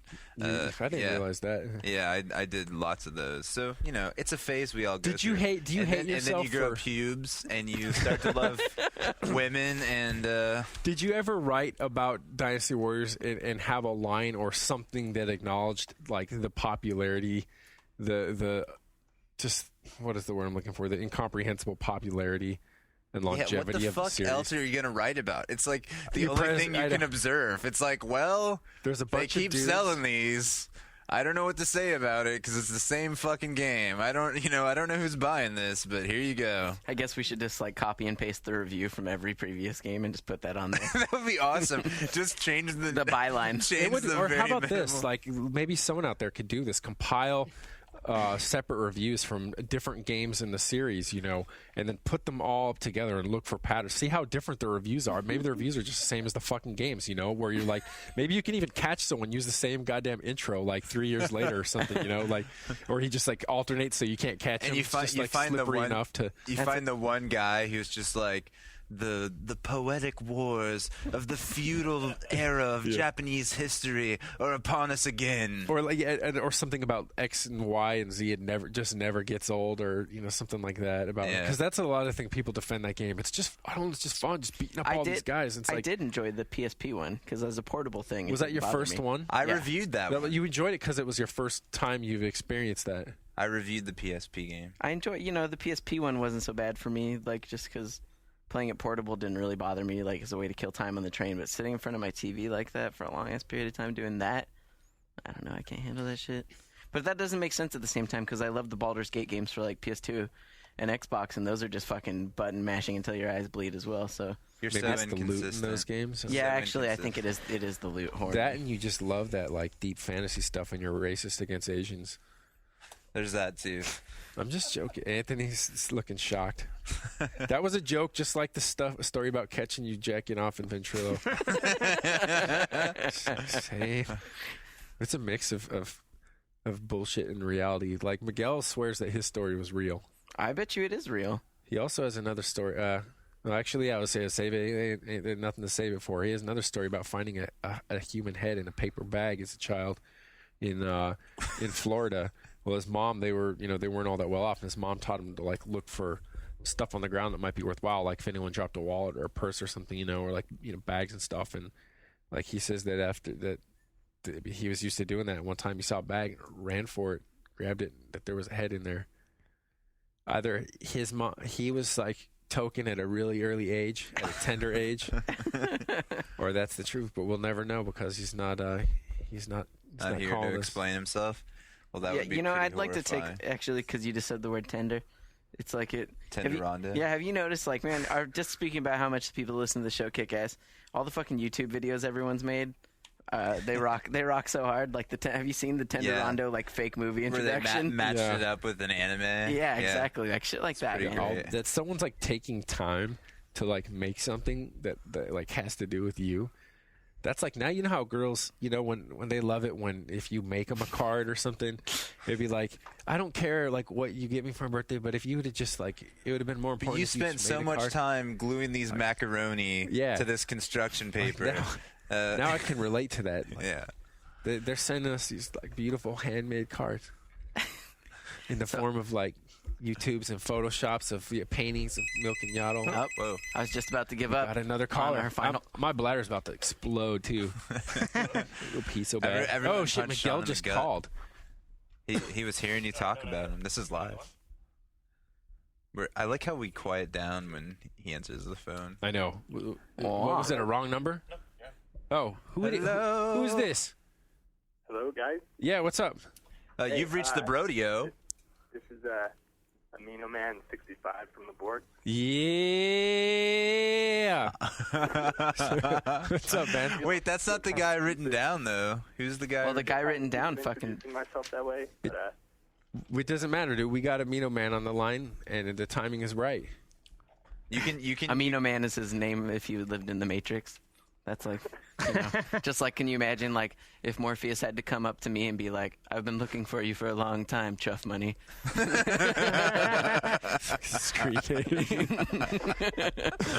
Anyways. So, hey, how's it going? I just realized I have to fill the people that are calling in on what's up. You can ask us any question you want, but the details for me is that I'm joining the team that made BioShock in Boston. Oh, cool. You're disappointed. A lot of people were thinking it was going to be Valve or Relic. Yeah, I heard Valve a lot. That was getting thrown around. Which is funny. I'm really happy. I couldn't be happier to go where I'm going, and it's also like, it's also cool because I don't have to feel like a shill. Because no one's like, "Oh, he was a fucking shill for that game." It only makes sense. It's like that no one guessed it. Not a single person guessed it. So I feel like I have a clean conscience.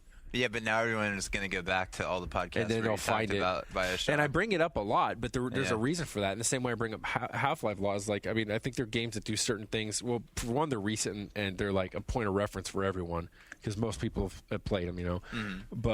But yeah, I mean, they're my favorite games. I mean, there's no bullshit about that. Yeah, it could have been a lot worse if it was Valve. People would have went back to like every 1UP show when you were wearing like your heavy Team Fortress t-shirt and just like screen cap that and put it on the gaff thread or something. There is that like fanboy level. Like, imagine. I mean, I'm surprised no one's asked me because it is, it's so different between going from the media to actually making the game. And I just kind of expected a lot of people to ask me about the differences between that because they are definitely different careers. But then, I mean, one thing I was going to say is that imagine, say, you were writing for, since this is enthusiast press, this is more like, this isn't like a really literary cinema journal or something. It would be more like, not quite Fangoria, but whatever. But say like you worked for like just like an enthusiast movie thing. And cool then, like, news. To me, it can paint. Yeah, and then like like Spielberg or someone that you really admired, you know, was like, "Hey, do you want to like come learn how to make a movie with me?" Be like, "Fucking hell yeah, I do." And then he'd hold your hand and you dance across a rainbow, like into heaven. Paradise. So sorry for talking over you, man. Like, let's put it back to you, Amino Man. You don't have to call me that. Is that making you awkward? What do you want to be called? Name? That's cool. I don't know. Well, what is your real name? Did your mom tell you not to tell strangers? My real name's Jeff. Okay, that's easy enough. Yeah. We know a Jeff. How long have you listened to the show for? Heard about one of those guys. Let the man talk. Sorry. But you're asking him the equivalent of like a grandma. Did you have a good Christmas? What did you get? Remember? No, ask him. What did you get for Christmas last year? So sorry, let's stop interrupting. Okay, Jeff, I'm shutting up. We're sorry, Jeff. Go ahead. It's okay. I guess I was just kind of wondering, like, what got you guys into the games industry, in the sense that, like, was it your interest in games or just writing or both or neither? Just kind of like what sparked your interest in the industry to begin with? I wouldn't mind starting that off. I actually, from a very early age, bought video game magazines. Like, starting in, like, I don't know, 2nd or 3rd grade, I used to always buy Video Games and Computer Entertainment magazine. It was before EGM was a newsstand thing. It might have been a zine at that point, but I always read video game magazines. I bought, like, you know, all the ones that would come out, and I could buy at my local Safeway, and that was where I mostly read about games because I didn't like we were talking about earlier. It was before renting and stuff, so that was where I mainly got my game fix. I was like playing a couple of games, but reading about tons of them, and I always wanted to write for a video game magazine. It's kind of a weird thing to grow up and actually do that, but even in college, I was sort of aiming at that, in what I was doing, and I guess that's why I'm here. True. Ryan? Sort of like that for me, except minus the college. Yeah. You weren't such a loser. No, you got beat up in college. That's what you were saying last week. Hey, no. No. My timetable was a little off. Okay. Ryan, you came straight from high school into an internship at CGW, didn't you? That is not true, no. Oh, I'm sorry. I was 23 when I got here. Oh. I was working in crappy retail jobs at a store that sold like movies and video games and whatnot. And I had done a bunch of writing. I did like a bunch of reviews that I published on GameSpot. You could read a review. You did some fanboy rants on GameSpot. I did that too. And are they still there? Can we dig them up if someone searches? There are my two first published articles are on GameSpot.com on their old GameSpotting feature. If you look, you can find them. Yeah. But I did all these reviews. I put together this big writing portfolio. I took it to E3, and that didn't get me anywhere. So then I applied for a CGW internship, and I was hired on the strength of my writing samples. Nice. Now that you mentioned those things, I realized that I had a letter of the month published in EGM.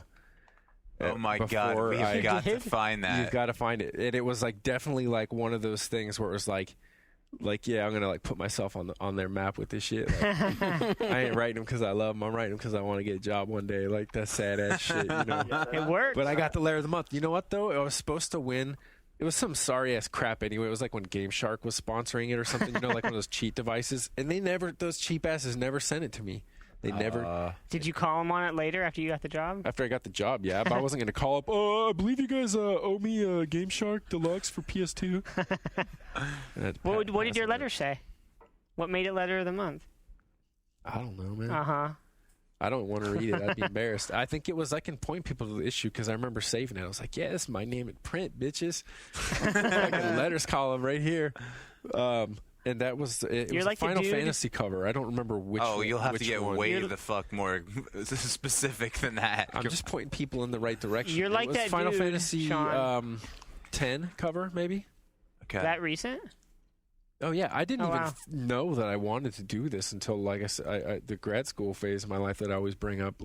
I thought I was going to do a number of different things. I started off, and I was actually going for a fine arts degree, and one semester rather prior to completing that degree, that BFA, I changed my mind and switched over to literature. There was so much that I got sick of in studio arts, and mainly it was just seeing a bunch of fucking shitty finger paintings and people breaking down about have you ever seen the movie Ghost World?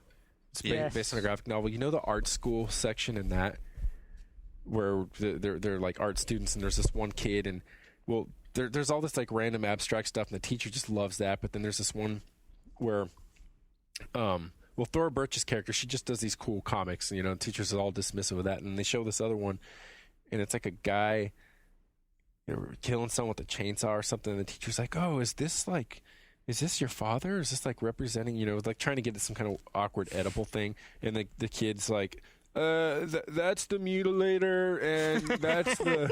It was all shitty like that. But so yeah, anyway, that was kind of my impression after a while of the fine arts program, and so I switched over to that. And then after getting that degree, then I got a degree in creative writing, and I thought that I wanted to teach that, and that I wanted to at the same time because you want to teach creative writing because that's what you do to fund yourself until you can get a book published or to get articles published and stuff, isn't it?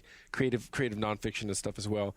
And then all through grad school I just played games. I mean, two of my closest friends, JB and Kem, I have no idea if they even know what I'm up to these days, but we played Team Fortress all the time and a number of other games, and all we ever did was just go out of our classes. We'd meet in the break after we got done teaching the class and talk about what we were going to go do in our TFC clan that night.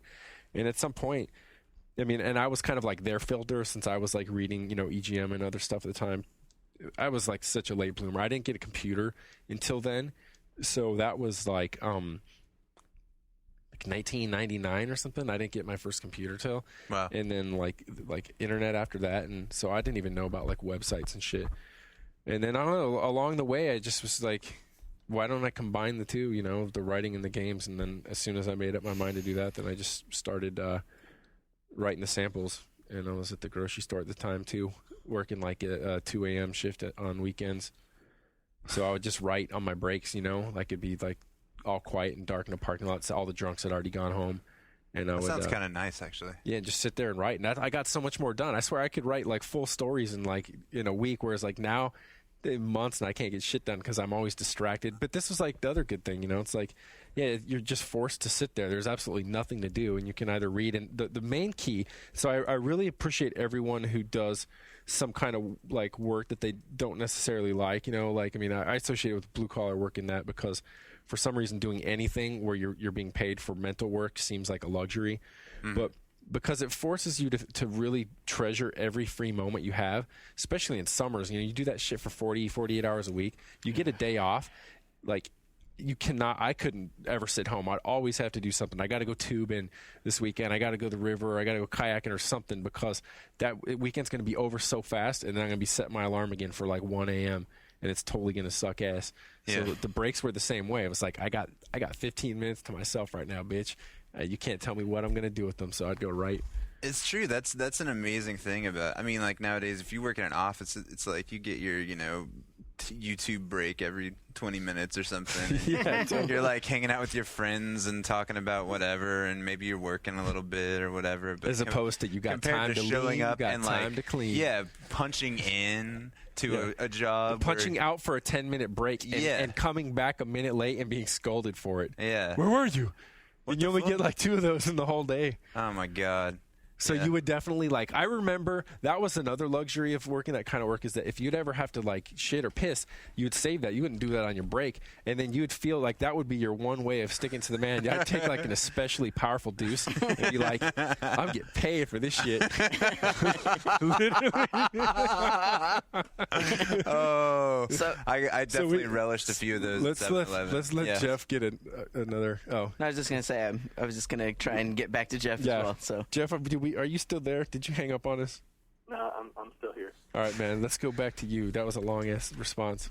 No, it was good.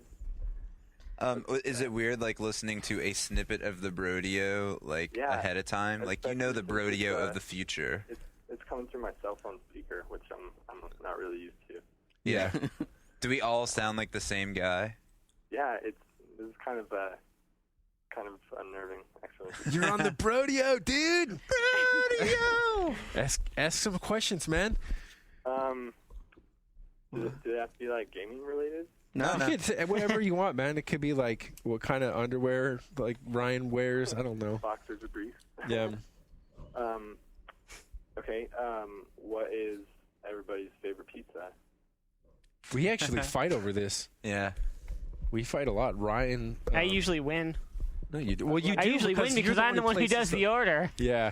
when we're on the magazines, we have what are called deadline dinners, and it's like... Oh, we used to. Ryan would always get... want to order the pizza. And he'd always get this place called Amici's, and it's like... The best pizza in the area? Greasy, shitty, fucking... Like, what it's, I don't know. Like, the thing is, pizza snobs is always an issue. And we had an old copy editor. She's gone now, but she's actually moved back to New York City. Exactly. And they're all I knew you were gonna say New York. Yeah, people from New York or Chicago, whatever, is like pizza snobs, and it drives me crazy. And like you'll be having some pizza and be like, oh, it's so much better in New York. Same thing with the bagel, But the kind of pizza she would want was like Amici's. And I'm like, this is really New York? Fuck that. Like, this is... I know it's like fighting words to a lot of people out there, but like, sorry. I mean, maybe I'll try it like legit in New York one day. Now that I'm not going to be so far away from it. But like the way that New York gets repped out here, It's not all that good. I'm just sort of sick of the sort of inferiority complex that the Bay Area has when it comes to pizza. There's amazing pizza in the Bay Area. I don't think it's at Amici's. Okay, no. I don't think that it's New York style pizza. California That's great pizza, here. dude. California, the Bay Area does great sourdough based pizza, like the Cheese Board Collective in the East Bay, where it's all about what. You're gonna knock stuff shit. over. Yeah. Okay, sorry, that would have been a disaster.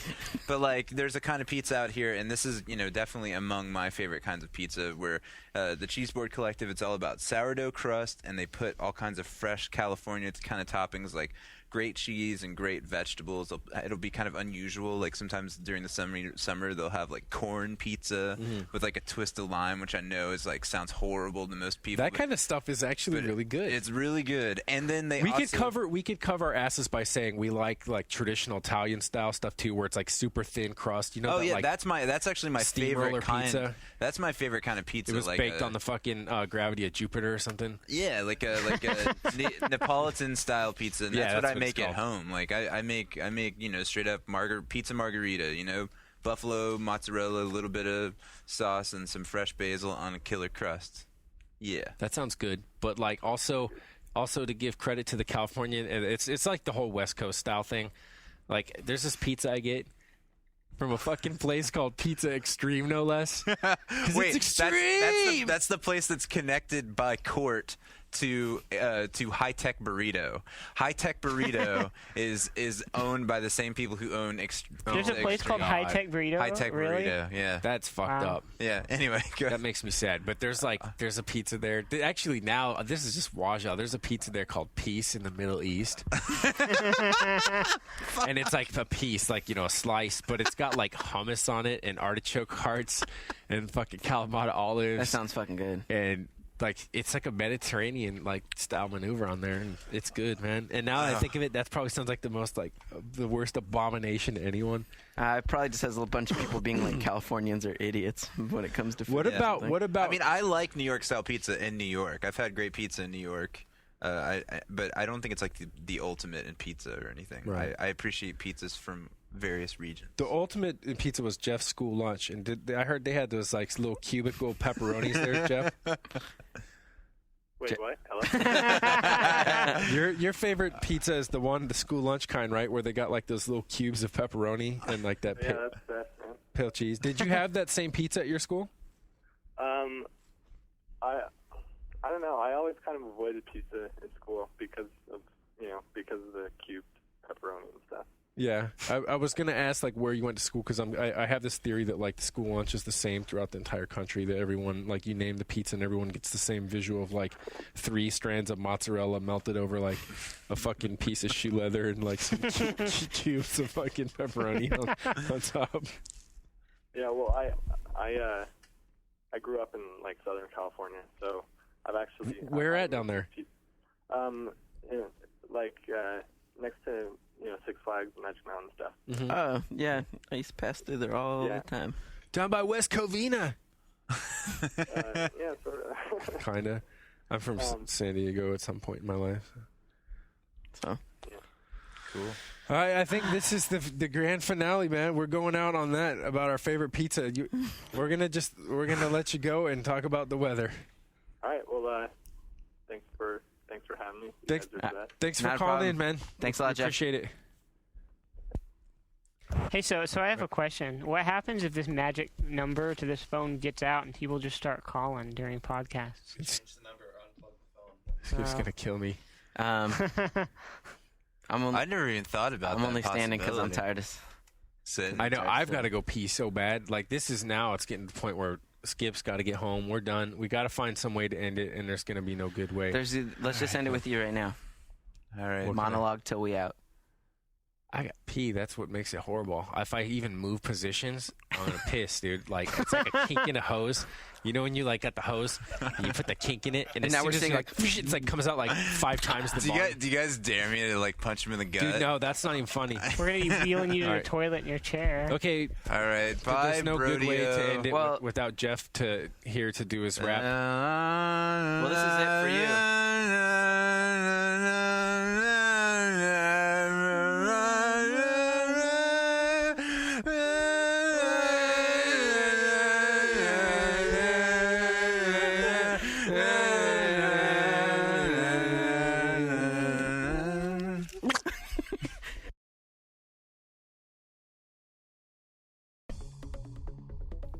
Take on the fight as the volatile Sergeant Psycho Sykes in a new parallel story taking place during the events of Crisis. Psycho's secret mission will take him to the other side of the island on a ruthless pursuit of a North Korean general hell-bent on obtaining powerful technology. Are you psycho enough? Crisis Warhead is in stores September 18th.